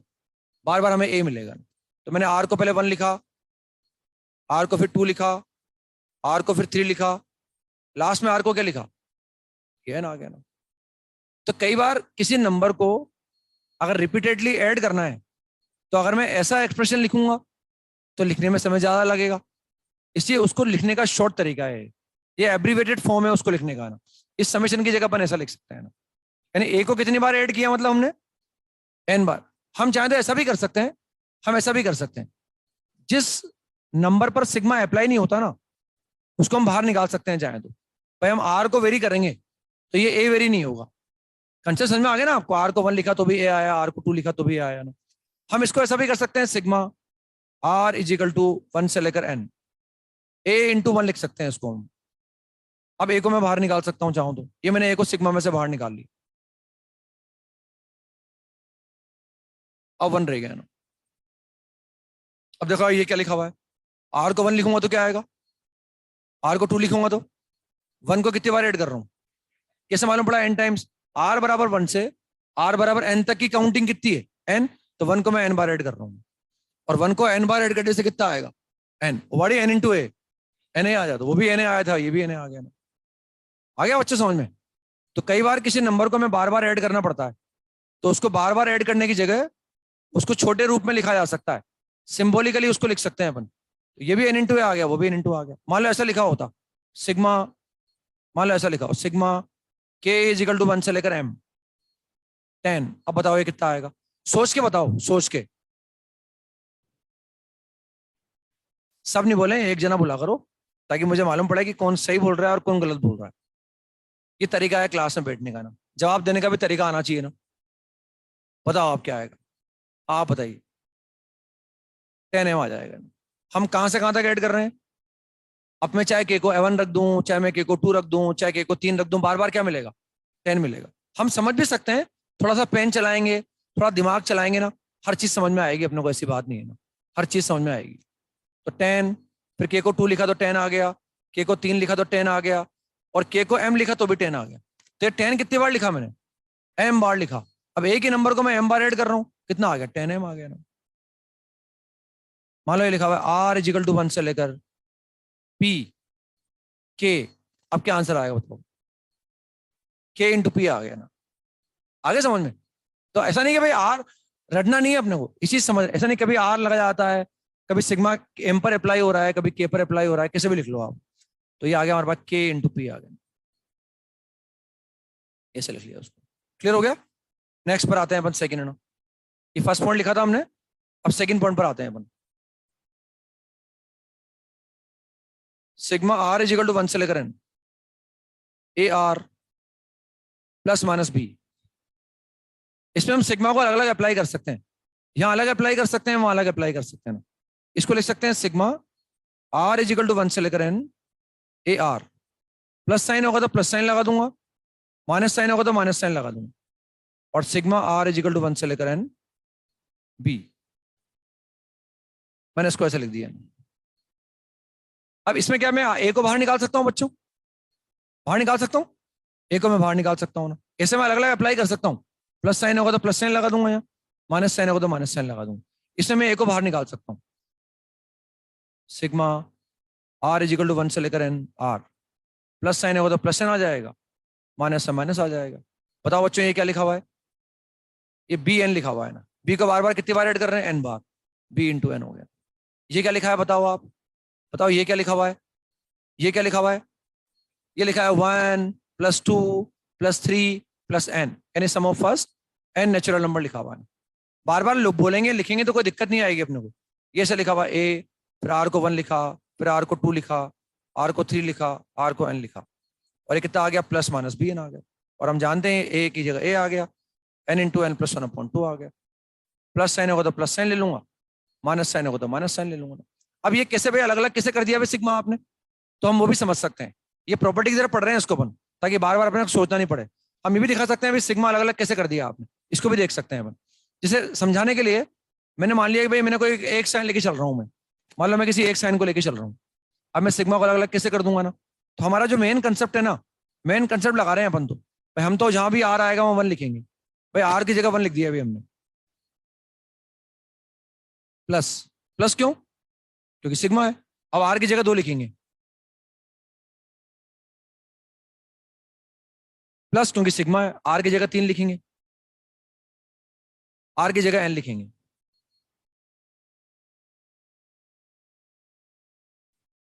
अब इन सबको क्या करना है? तो इनको कॉलम वाइज ऐड कर लिया मैंने से, और कॉलम वाइज ऐड करने पर क्या आ गया? ए तो कॉमन आ गया। और क्या मिला मुझे? 1 + 2 + 3 + n, वही आ गया बच्चों। और plus b plus b plus b plus b, ये ऐसा आ गया ना। और हम जानते हैं इसको ऐसे लिख सकते हैं ए sigma are is equal to 1 से लेकर एन आर, और ये क्या लिखा हुआ है? Sigma are is equal to 1 से लेकर एन बी। लिख सकते हैं बच्चों। तो मालूम पड़ा भाई सिग्मा को हमने जब इसको ऐसे लिखा, मेन कंसेप्ट लगाया, उसको ऐसे लिखा, तो समझ में आ गया भाई हाँ हम इसको अलग अलग कर सकते। इसको यहाँ अलग लगा दिया, वो अलग लगा। यहाँ माइनस साइन होता तो सब जगह यहाँ माइनस साइन आता, फिर यहाँ भी कितना आता? माइनस साइन, और यहाँ भी माइनस साइन आया। क्लियर हो गया अब आपको? ऐसे कर सकते। इन सब चीजों को याद रखना है, मतलब बता भी रहे हैं कैसे होता है, उसको यूज करके भी बता रहे हैं आपको। क्लियर हो गया है ना? ऐसे एक और लिखा हो, मान लो पॉइंट नंबर 3 भी लिख सकते हैं अपन चाहें तो। Sigma are is equal to 1 से लेकर N A r square plus minus b into r और प्लस माइनस सी। हो सकता है यहाँ प्लस हो, यहाँ भी प्लस हो, यहाँ प्लस हो या माइनस हो सकता है यहाँ माइनस हो वहाँ प्लस हो, या माइनस हो वहाँ माइनस हो, कैसे भी हो कोई दिक्कत नहीं है ना। तो हम इस सिग्मा को अलग अलग अप्लाई कर सकते हैं ना। यहाँ अलग अप्लाई कर दो, वहाँ अलग अप्लाई कर दो, वहाँ अलग अप्लाई कर दो। इसको ऐसे लिखा जा सकता है sigma are is equal to 1 से लेकर N A r square, plus sign होगा तो प्लस साइन लगा दूंगा, और माइनस साइन होगा तो माइनस साइन लगा दूंगा। Sigma are is equal to 1 से लेकर एन, अब क्या आ जाएगा? B into r.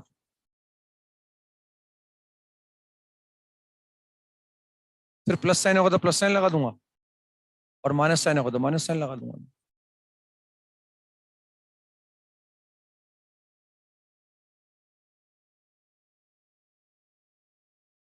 और ये हम जानते हैं क्या लिखा। इसमें क्या कर सकता हूँ? ए को बाहर निकाल सकता हूँ।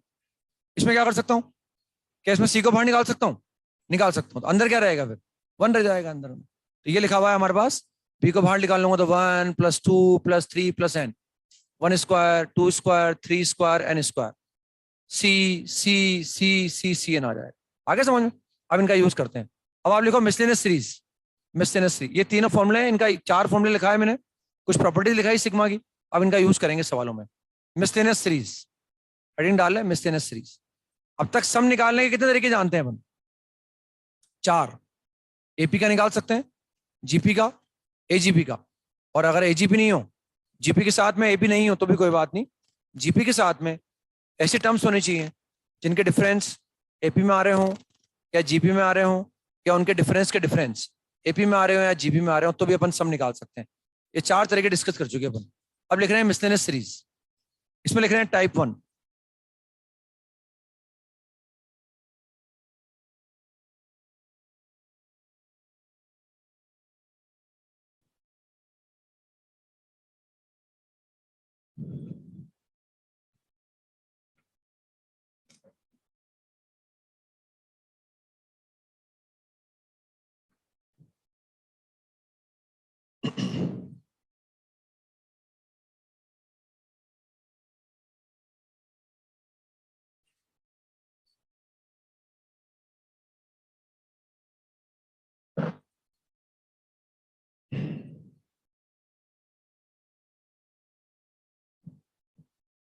If the general term of a given series, if the general term of a series is given, if the general term of a series is given, हम जानते हैं कि जनरल टर्म को जनरली किससे रिप्रेजेंट करते हैं अपन, टी एन से represent करते हैं, लेकिन उसको टी आर से भी रिप्रेजेंट कर सकते हैं, उसको टी के से भी रिप्रेजेंट कर सकते हैं ना। एन की जगह आर लिख दिया या क्या लिख दिया हमने ना, क्या लिखा है मैंने आपको, if the general term of a series is given then to find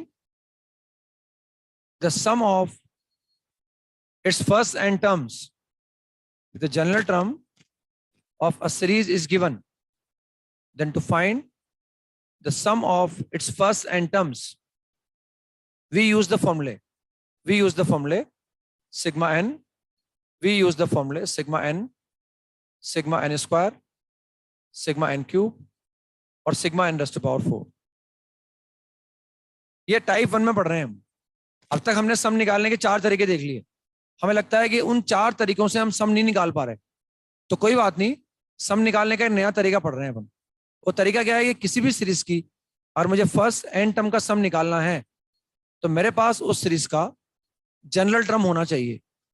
उस जनरल टर्म के अंदर मैं सिग्मा लगा दूंगा और इन फॉर्मूलों का इस्तेमाल करके उसकी फर्स्ट एन टर्म का सम निकाल लूंगा।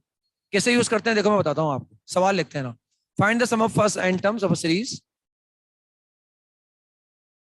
find the sum of first n terms of a series, find the sum of first n terms of a series whose general term is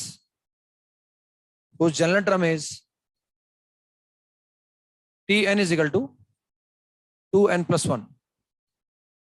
एक सीरीज दे रखी है हमें, उस सीरीज के बारे में कोई जानकारी नहीं है, कोई थ्योरेटिकल इंफॉर्मेशन हमारे पास नहीं है, और हमें उसकी फर्स्ट एन टर्म का सम निकालना है ना। अब देखो 2 तरीके हमारे पास हैं, मेरी बात सुने ध्यान से ना, हेडिंग डाले लिया। हम एक नया तरीका पढ़ रहे हैं कि जो 4 तरीके अब तक हम पढ़ चुके, अगर उनमें से हम किसी तरीके का इस्तेमाल नहीं कर पा रहे, तो फिर हमें सीरीज की फर्स्ट एन टर्म का सम निकालने के लिए उसका जनरल टर्म चाहिए। और अगर जनरल टर्म मेरे पास है तो उसमें सिग्मा लगा दो और उन फॉर्मूलों का इस्तेमाल कर लो, उससे मैं उसकी फर्स्ट एन टर्म का सम निकाल लूंगा ना। अब यहाँ हमें जनरल टर्म दे रखा है, मैं इससे फर्स्ट टर्म भी निकाल सकता हूँ। तो जब जनरल टर्म हमारे पास होगा ना, तो हमारे माइंड में एक बात तो ये आ सकती है कि उस जनरल टर्म से मैं सीरीज बना लूं और पता लगा लूंगा कि वो एपी है क्या, या वो जीपी है क्या, या वो एजीपी है क्या, या हो सकता है जीपी के साथ में टर्म्स ऐसी हो जिनके डिफरेंस एपी में आ रहे हो या जीपी के अंदर आ रहे हो, है ना। या तो मैं ये प्रयास कर सकता हूँ और लगता है भाई वो प्रयास फेल हो गया, तो फिर मैं जनरल टर्म में क्या लगा दूंगा, सिग्मा लगा दूं। जिसे आप विजुलाइज कर पा रहे होंगे, इससे सीरीज बन सकती है हमारे पास, एपी बन जाएगी इससे ना। एन को 1 लिखूंगा तो 3 आ जाएगा, फिर 5 आएगा, फिर 7 आएगा, एपी बन जाएगी और मैं सम निकाल लूंगा ना। लेकिन हो सकता है हम सवाल इसलिए कर रहे हैं दोनों तरीके से, ताकि हो सकता है कभी सीरीज बन जाए, और सीरीज नहीं बन रही हो तो सिग्मा लगा दूंगा और कैलकुलेट कर लूंगा। तो सीरीज बना के सवाल नहीं कर रहे अपन सिग्मा का यूज करके कर रहे हैं। अब मैं निकालना क्या चाहता हूं कि जिस सीरीज का ये जनरल टर्म है, जिस सीरीज का ये nth टर्म है, मुझे उसकी फर्स्ट n टर्म्स का सम निकालना है। यानी मुझे क्या निकालना है, एस एन निकालना है। और एस एन का मतलब क्या है, sum of first n term. मुझे निकालना है T1 plus T2 plus T3 और प्लस Tn, ये मुझे निकालना है। क्या इसको मैं ऐसे लिख सकता हूं, सिग्मा Tn, n बराबर 1 से लेकर n बराबर n। क्या बच्चों में इसको ऐसे लिख सकता हूं, देखो n की जगह 1 लिखो, ये आ जाएगा, n की जगह 2 लिखो, ये आ जाएगा, n की जगह क्या मुझे ये निकालना है? क्या Tn मेरे पास है? बस Tn को रख दो यहाँ पर। मैंने कहा ना जलन टर्म पे सिग्मा लगा रहे हैं भाई, कैसे लगा रहे हैं भाई, ऐसे कैसे लगा देते हो सिग्मा आप? वो मैं समझा रहा हूँ आपको। हमें सीरीज का जलन टर्म दिया हुआ है, उसकी फर्स्ट एन टर्म का सम निकालना है, मतलब हमें ये निकालना है। और क्या इसको निकालने का मतलब ये है कि ये निकालना है, मतलब जलन टर्म पे क्या करो, सिग्मा लगा दो बस आप। नहीं आया समझ में? पर टीएन की जगह टीएन रख दिया हमने, ये टीएन की जगह टीएन रख दिया।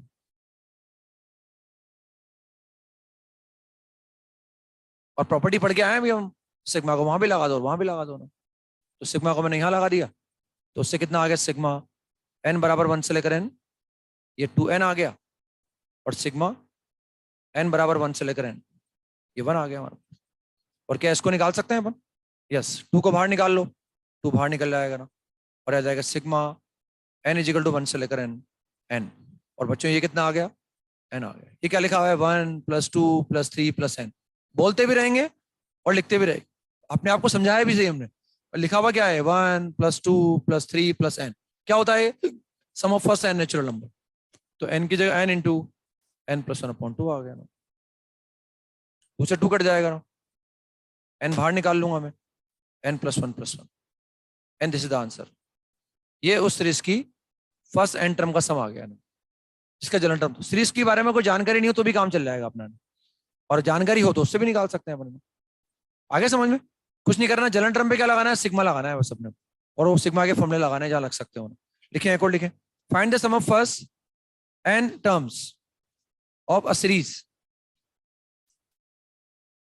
Find the sum of first n terms of a series whose general term is tk is equal to k square plus 2 raised to power k. Find the sum of first n terms of a series whose general term is tk is equal to k square plus 2 raised to power k.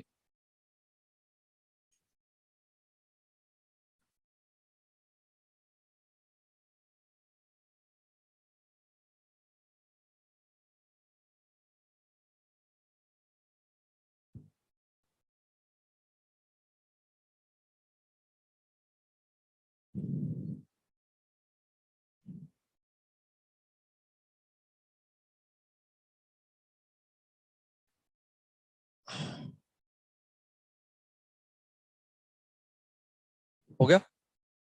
अब इससे series पहचान में नहीं आएगी हमारे कौन सी series है। पहले वाले में एडवांटेज था, वहां अपन सीरीज बना के भी निकाल सकते थे, लेकिन यहाँ सीरीज पकड़ नहीं पाएंगे अपन। तो भाई जनरल टर्म में आप अल्टीमेटली करना क्या है, हमें सम ऑफ एन टर्म निकालना है। तो एस एन का मतलब क्या होता है, ये जनरल टर्म लिखा और इस पर सिग्मा लगा रही है भाई हमने ना। इसका मतलब क्या है, T1 से लेकर Tn का सम निकाल रहे हैं। तो T1 कब बनेगा ये, जब k बराबर 1 लिखेंगे, और Tn कब बनेगा, जब k बराबर n लिखेंगे। अगर Tn लिखा हुआ होता तो मैं n बराबर 1 से n बराबर n बोलता, Tr लिखा हुआ होता तो r बराबर 1 से r बराबर n बोलता मैंने।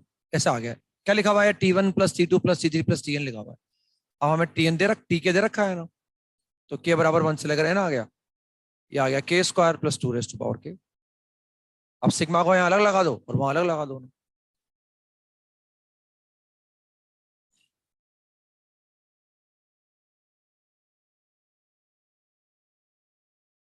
ये क्या लिखा हुआ है, जहाँ के लिखा होगा वहां 1 लिखूंगा, फिर 2 लिखूंगा, फिर 3 लिखूंगा। तो के को 1 लिखा तो 1 स्क्वायर प्लस का 2 स्क्वायर प्लस का 3 स्क्वायर प्लस का n स्क्वायर, ये आ गया n इंटू n + 1 2n + 1/6। ऐसा आ गया ना। अब ये क्या लिखा हुआ है, के को मैंने 1 लिखा, के को 1 लिख, तो कहाँ लिखूंगा के की जगह 1, जहाँ के दिखेगा वहीं तो लिखूंगा। तो के की जगह 1 लिखा, प्लस क्यों लगाया, क्योंकि सिग्मा है। अब के की जगह 2 लिखा, प्लस के की जगह 3 लिखा, और के की जगह n लिख दिया। ये क्या बन गई, इसका सम निकाल लो, सम निकालना आता ही अपने को। तो यही तो कंसेप्ट है सिग्मा लगाने का। अब ये तो लिख ही लिया हमने, n into n + 1 n 2n + 1/6, ये तो कॉपी कर लिया हमने ना, और वो सम निकाल लिया ना, a r number of terms -1/r-1, ये आंसर आ गया इसका। हो गया क्लियर? लेकिन एक सवाल लिखे ना, find the sum of first n terms of the series 1 square plus का 3 स्क्वायर प्लस का 5 स्क्वायर प्लस का 7 square plus and so on. और ये जो सम आएगा इसको याद रखेंगे अपन, रट लेंगे इस सम को ना, निकाल के बता रहे हैं आपको, फिर याद रखना है इसको ताकि काम आएगा कभी आपके ना। 1 square plus 3 square plus 5 square plus 7 square, इसको निकालना है अपने को। अब मैंने हेडिंग तो क्या डाल रखा है भाई, अब तक हम सम कितने सीरीज का निकालना जानते हैं? 4 तरह का निकाल सकते हैं। एपी का निकाल सकते हैं, जीपी का। ये कितना बार बोलता हूँ, देखो बार बार बोलता हूँ ना आपके लिए, इसे आप बोला करो इनको ना, ये आपके लिए बोलता हूँ मैं बार बार जो भी चीज बोलता हूँ ना, ताकि आपको याद रह सके। हमें एपी का सम निकालना आता है, जीपी का निकालना आता है, एजीपी का निकालना आता है। जीपी के साथ में एपी नहीं हो तो चलेगा, जीपी के साथ में टर्म्स ऐसी होनी चाहिए जिनके डिफरेंस एपी में आ रहे हो या जीपी के अंदर आ रहे हो, या डिफरेंस के डिफरेंस एपी में आ रहे हो या जीपी में आ रहे हो। लेकिन न तो ये एपी है, न ये जीपी है, न ये एजीपी है, फिर भी सम निकालने के लिए कहा है। तो कोई बात नहीं, सर ने एक 5वां तरीका बताया हमें कि सीरीज का जनरल टर्म हमारे पास होना चाहिए। अब भाई जनरल टर्म में किसका निकालना आता है? जनरल टर्म तो हम एपी का निकाल सकते हैं, एपी नहीं है लेकिन ये। जनरल टर्म जीपी का निकाल सकते हैं, वो भी नहीं है। हम एजीपी का निकाल सकते हैं, वो भी नहीं है। अब कैसे करेंगे भाई? सर ने जब अभी टाइप 1 पढ़ाया है उसमें तो ये बोला है कि जनरल टर्म हो तो सिग्मा लगा दो उसमें आप, है ना, और उन फॉर्मूलों का इस्तेमाल कर लो। अभी 2 सवाल कराए, दोनों में जनरल टर्म दिया था आपने, यहाँ धोखा दे दिया आपने, या आपने सीरीज लिख दी है ना। और जनरल टर्म भी कैसे निकालूंगा भाई? एपी भी नहीं है, जीपी भी नहीं है, एजीपी भी नहीं है, अब कैसे निकालूं? तो कई बार जनरल टर्म निकालने के लिए हम ऑब्जर्वेशन का इस्तेमाल करते हैं। कई बार मेंटल एबिलिटी के सवाल नहीं आते आपके, भाई 3 टर्म लिखिए, चौथी टर्म बताओ सोच के आप, तो वो तो मेंटल एबिलिटी तो हो गई वो एक तरह से। तो कई बार अपन टर्म्स को ध्यान से देखते हैं और पता लगाते हैं भाई इसका जनरल टर्म क्या आएगा।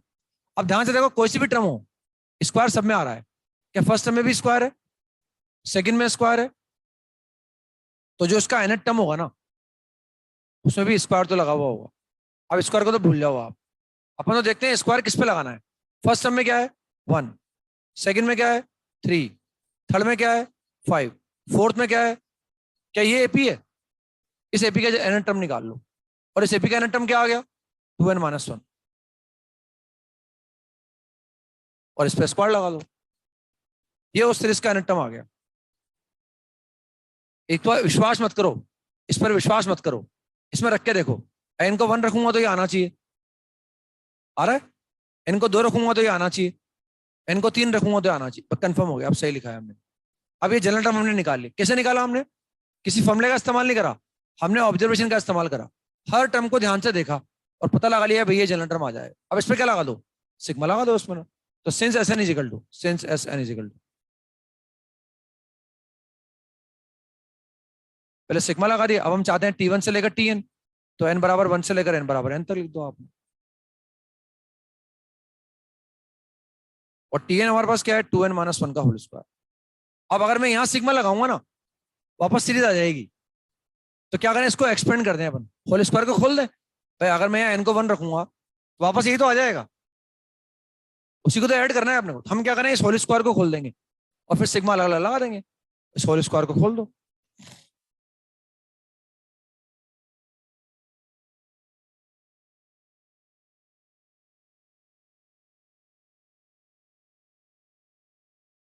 प्लस सिग्मा को अलग अलग अप्लाई कर दो। तो ये कितना आ गया? 4 सिग्मा n बराबर 1 से लेकर n, क्या आएगा? 4n स्क्वायर माइनस n बराबर 1 से लेकर n, 4n आ जाएगा, प्लस सिग्मा n बराबर 1 से लेकर n, ये 1 आ जाएगा हमारे पास।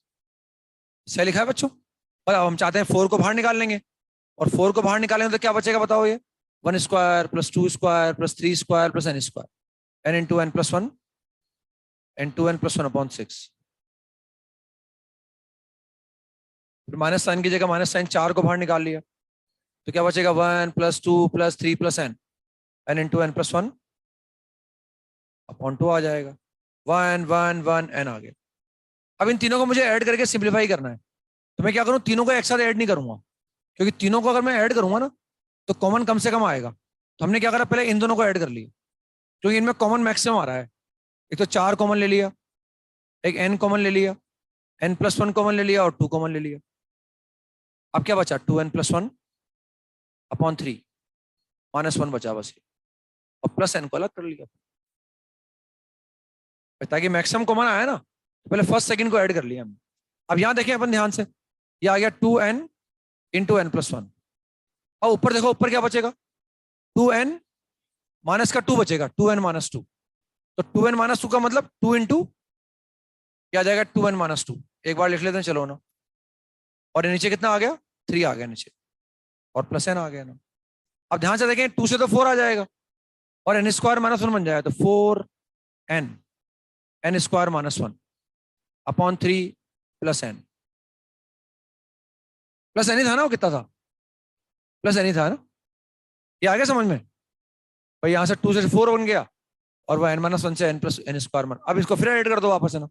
अब कॉमन क्या आ रहा है, n कॉमन आ रहा है ना, तो क्या बचेगा, 4n स्क्वायर माइनस का 4 अपॉन 3 प्लस 1।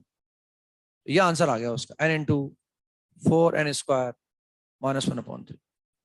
ये उस सीरीज का सम आ गया।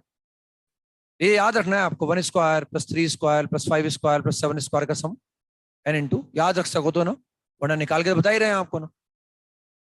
रटना तो उसको बोलते हैं जो आंख बंद करके ना प्रूफ बता रहे हैं ना कुछ बता रहे हैं, रट लो बस। रटना तो वो होता है ना, अपन तो निकाल के देख रहे हैं ना। तो हमने ऑब्जर्वेशन से निकाला है आयन टर्म।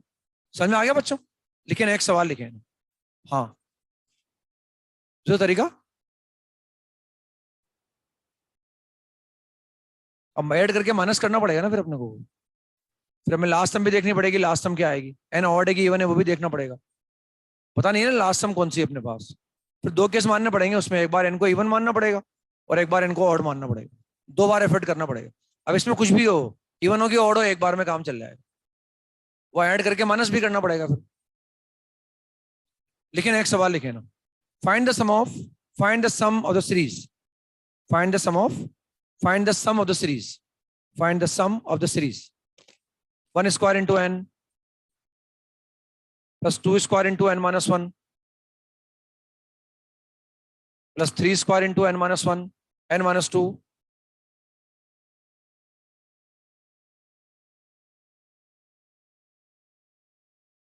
और plus n square into 1। Find the sum of the series.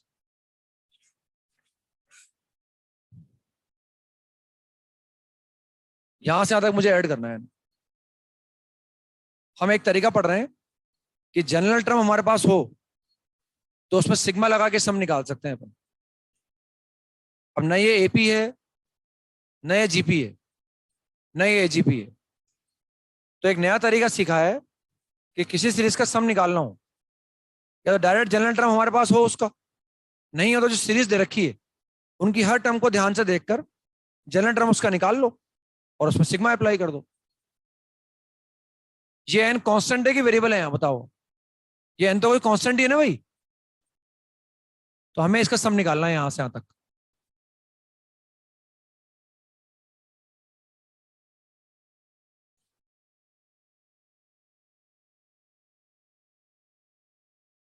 इसकी फर्स्ट टर्म को ध्यान से देखो, सेकंड टर्म को ध्यान से देखो। देखो लगे रहने से आएगा, सीख तो जब भी पाते हैं लगे रहे बन, सारा मन एक तो सीखने में हो, जो सिखा रहा है उसकी बात सुनने में सारा मन हो, कोशिश करते रहे, तब जाके सीखने में आता है अपने।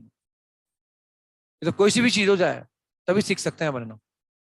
खुद का भी मन रहना चाहिए ना, जो सिखा रहा है उसकी बात भी ध्यान से सुनते रहें, कोशिश करते रहें लगातार, हारे नहीं है ना, तब किसी चीज को सीख लेते हैं फिर अपन।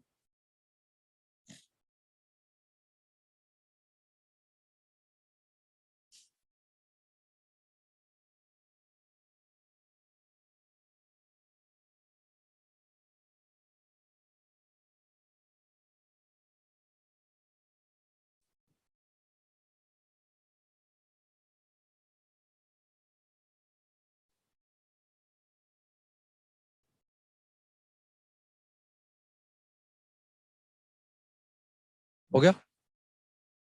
अब ध्यान से देखें हम जनरल टर्म कैसे लिखेंगे। देखो फर्स्ट टर्म में 1 स्क्वायर, पहले एक एक पे फोकस करो। हर टर्म के अंदर 2 टर्म का प्रोडक्ट है हमारे पास। तो पहले फर्स्ट टर्म को ध्यान से देखा हमने, भाई यहाँ 1 स्क्वायर आ रहा है, यहाँ 2 स्क्वायर आ रहा है, या 3 स्क्वायर आ रहा है, और यहाँ n स्क्वायर। तो जनरलाइज कर दिया इसको हमने ना। तो क्या लिखा, हम टीएन नहीं निकाल रहे अब, क्योंकि अगर टीएन लिखेंगे ना तो कंफ्यूजन होगा कि टीएन का जो एन है और ये वाला जो एन है वो सेम है कि अलग अलग है। हम क्या निकाल रहे हैं, जनरल टर्म निकालने के लिए टी आर का इस्तेमाल कर लिया हमने, या टी के का इस्तेमाल कर लो, टी एन का इस्तेमाल मत करो आपकी बार में, क्योंकि एन ऑलरेडी प्रेजेंट है हमारे पास। तो मैंने टी आर लिखा ना, फर्स्ट टर्म के अंदर 1 स्क्वायर है, सेकंड में 2 स्क्वायर है, थर्ड में 3 स्क्वायर। तो बताओ आर में क्या होगा, आर स्क्वायर, ये आर स्क्वायर आ गया। जैसे मैं आर को 1 लिखूंगा तो ये आ जाएगा, 2 लिखने पर ये आ जाएगा। अब जो सेकंड फैक्टर है उसको देख रहे हैं अपन, जो सेकंड फैक्टर हमारे पास है इसको देख रहे हैं। अब सेकंड फैक्टर में ध्यान से देखो आप कि सेकंड फैक्टर में जो एन है तो कांस्टेंट है, भैया लिखा हुआ है n minus zero, n minus zero. First में लिखा हुआ है एन माइनस जीरो, सेकंड में एन माइनस वन लिखा हुआ है, थर्ड में ये लिखा हुआ है। बताओ एन टर्म में क्या होगा, n minus n minus one होगा। तो देखो ये वन ही तो आ जाएगा, ये वन लिखा हुआ है यहाँ पर। अब फर्स्ट टर्म में तो था जीरो, फर्स्ट टर्म में एन माइनस जीरो, सेकंड में एन माइनस वन, एन जो टर्म बोल रहे हैं ना उससे एक कम आ रहा है, सेकंड टर्म में 1 आ रहा है, थर्ड में 2 आ रहा है, एन में ही आ रहा है। तो आर में क्या आएगा, N minus R minus one. आ गया पकड़ में, ये आ गया N minus R minus one, ये ब्रैकेट लगा दिया। अब इस पर विश्वास मत करो कि हमने सही सोचा है, हमेशा डाउट करो अपने आप पर। इसमें आर बराबर 1 रख के देखो, क्या ये आ रहा है, क्या आ रहा है। आर बराबर 2 रख के देखो, उसमें क्या ये आ रहा है। आर बराबर एन रख के देखो, क्या ये आ रहा है, सही है, इसका सही लिखा है, इसका मतलब अब कोई दिक्कत ही नहीं है ना। अब ये जनरल टर्म लिख दिया इसका हमने, क्या करेंगे, इस पर सिग्मा लगा देंगे। सिग्मा किस पे लगाएंगे, आर पे लगाएंगे, क्योंकि हमें टी1 से लेकर टी एन चाहिए। टी1 कब बनेगा, जब आर बराबर 1 होगा। टी एन कब बनेगा, जब आर बराबर एन होगा।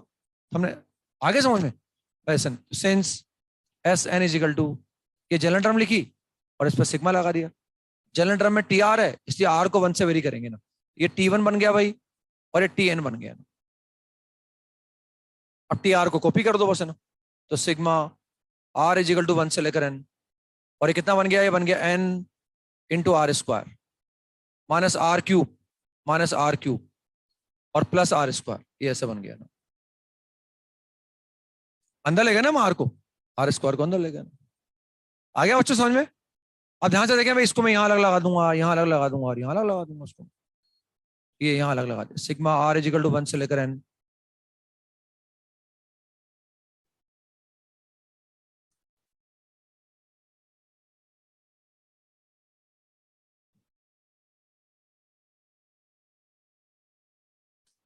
ये ऐसा आ जाएगा हमारे पास। पर अब तो हम जानते हैं इसमें एन को क्या करें, एन को बाहर निकाल लें, क्योंकि आर को चाहे 1 लिखे हैं, चाहे 2 लिखे हैं, चाहे 3 लिखे हैं, उससे कोई फर्क पड़ने वाला नहीं है। अब अंदर क्या बचेगा, 1 square, 2 square, 3 square, n square. आगे समझ में, तो आ जाएगा n into N plus one, 2n plus 1/6, ऐसा आ जाएगा ना। माइनस ये कितना बन गया, एन इंटू एन प्लस 1/2 का होल स्क्वायर, और ये कितना बन जाएगा, ये बन जाएगा हमारे पास N into N plus one, 2n plus 1/6। सही लिखा है ना मैंने। बाहर क्या था हमारे पास, आर स्क्वायर था ना, बाहर आर स्क्वायर ही आएगा, n into N plus one और 2n प्लस 1/6, 2n प्लस 1/6, ये ऐसा आ जाएगा। अब इनको ऐड करना है, तो इनको ऐड, मैक्सिमम कॉमन ले लो उसमें से ना, इन सब में से मैक्सिमम कॉमन क्या आ जाएगा, एन प्लस 1/2, ये तो कॉमन आ ही जाएगा सब में से। और अब ऐड करना आसान है, ये मैंने कॉमन ले लिया, ये मैंने कॉमन ले लिया, तो क्या बचा है, 2n स्क्वायर प्लस n/3, ये बचेगा ना। यहां बचेगा minus n into N plus 1/2, और यहां कितना बचेगा, ये बचेगा 2n प्लस 1/3 बचेगा ना। बस इनको ऐड कर दो आप ना, इनको ऐड करने के लिए एलसीएम ले लो उसका 6, और एलसीएम लेने के बाद इसको मैनिपुलेट कर लो ना। कर सकते हैं मेरे हिसाब से अब तो ना, क्या आ जाएगा, n इंटू एन प्लस 1/2, और यहाँ कितना आ जाएगा, एलसीएम तो आ गया 6 आने से ये कितना आएगा, 4n स्क्वायर प्लस 2n, फिर आएगा minus 3n square minus 3n और प्लस 4n प्लस 2।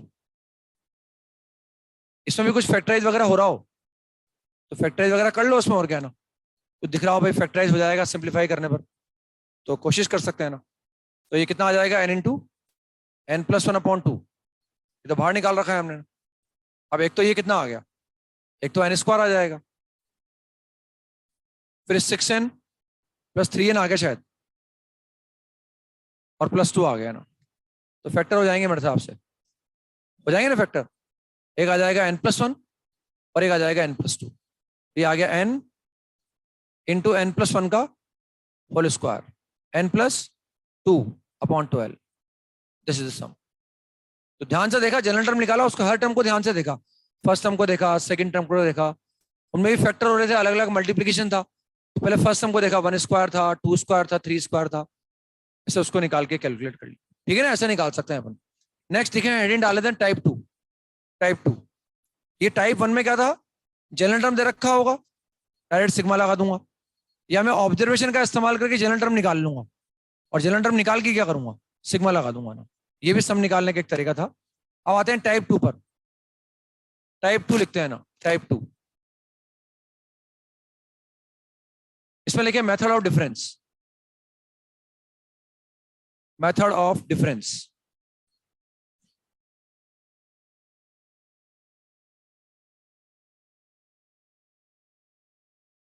अब इसमें अभी हमने देखा, अभी हमने जो टाइप 1 में दो तरह की सवाल किए, एक में तो क्या जनरल टर्म दे रखा था अपने को, उसमें सिग्मा लगाया, और दो सवाल हमने ऐसे किए जिनमें टर्म हमें निकालना पड़ा, और वो ऑब्जर्वेशन से निकाला ध्यान से देखकर, और एक बार जनरल टर्म आने के बाद सिग्मा लगा दिया। लेकिन हर बार हम ऑब्जर्व करके जनरल टर्म को नहीं निकाल सकते। अब तक हमने जनरल निकाल सकते हैं ऐसी बात नहीं है, लेकिन हो सकता है एक जनरल रूल भी बनाना पड़ेगा अपने को, भाई इस रूल को इस्तेमाल करके हो सकता है मैं नहीं सोच पाऊं, ध्यान से देखकर मैं सोच नहीं पाऊं ना। लेकिन कई बार ध्यान से देखकर सोचना ही पड़ता है अपने को। वो तो सवाल कर लिए हमने ना। अब जनरल टर्म मुझे निकालना होगा, तो मैं एपी का निकाल सकता हूँ, मैं जीपी का निकाल सकता हूँ, मैं एचपी का भी निकाल सकता हूँ, मैं एजीपी का भी निकाल सकता हूँ। अब एक तरीका और है जनरल टर्म निकालने का, इसको अपन बोल रहे हैं मेथड ऑफ डिफरेंस। लेकिन sometimes to find the sum of first n terms, sometimes to find the sum of first n terms, sometimes to find the sum of first n terms of a given series, sometimes to find the sum of first n terms of a given series, first of all we find its general term, लिख देंगे bracket में, that is to say tn, क्योंकि general term को अपन generally tn बोलते हैं ना। sometimes to find the sum of first n terms of a given series, first of all we find its general term, लिखा bracket में, that is to say tn, by using the method of difference, by using the method of difference, and then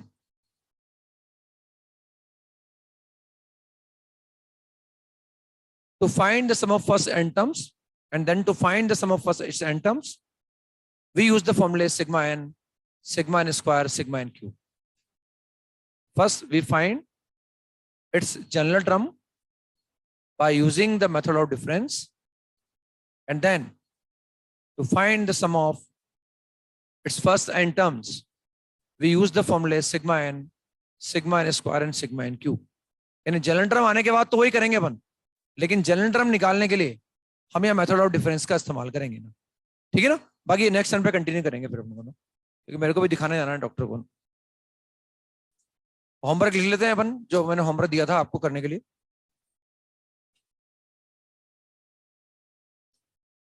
तो sequence के अंदर sequence की sheet दे दो मुझे, 1 minute में, sequence की शीट।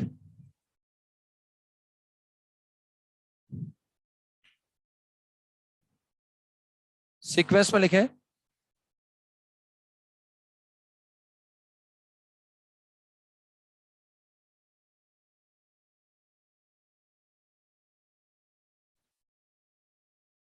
एक्सरसाइज 1 का पार्ट 1 में मेरे हिसाब से हम जो है वो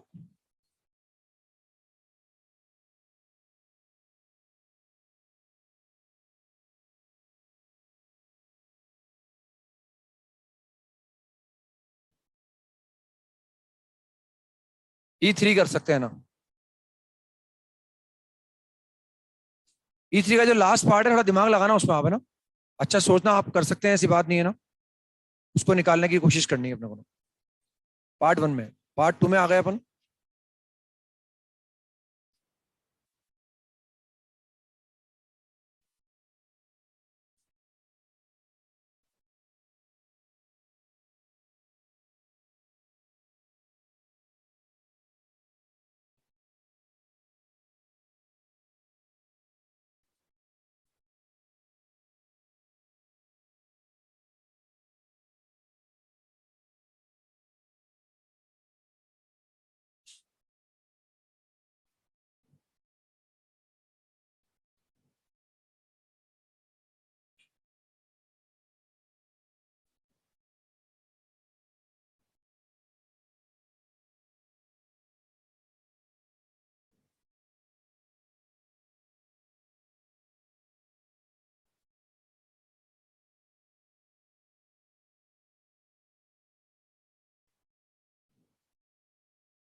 ये जेई के अंदर आया हुआ है 13, ये एडवांस में आया हुआ है जेई के अंदर।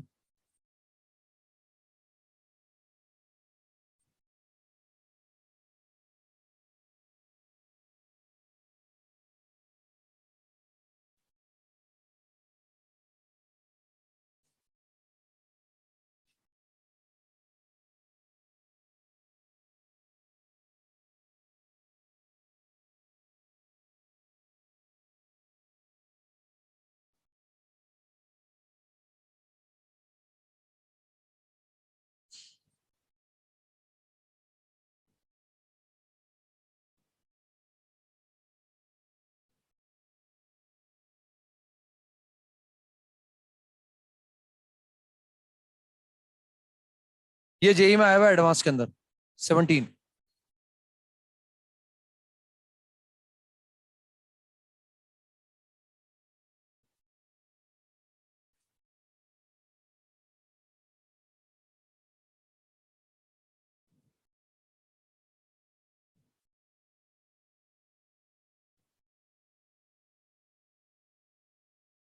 बहुत है, ये करके लाना है, चलो ठीक है, इन सवालों को करके लाना है।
हेलो हेलो हेलो, पीछे आवाज आ रही क्या? 1 तारीख को आपकी 3 क्लास है। अरे आप लोग सुनोगे तो बताऊंगा, मैं लिख देता हूँ।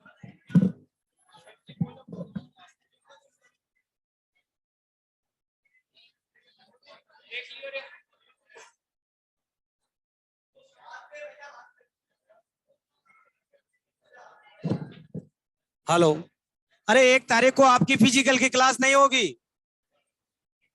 मैथ और फिजिक्स रहेगी, बस फिजिकल केमिस्ट्री कैंसिल रहेगी 1 तारीख को। हाँ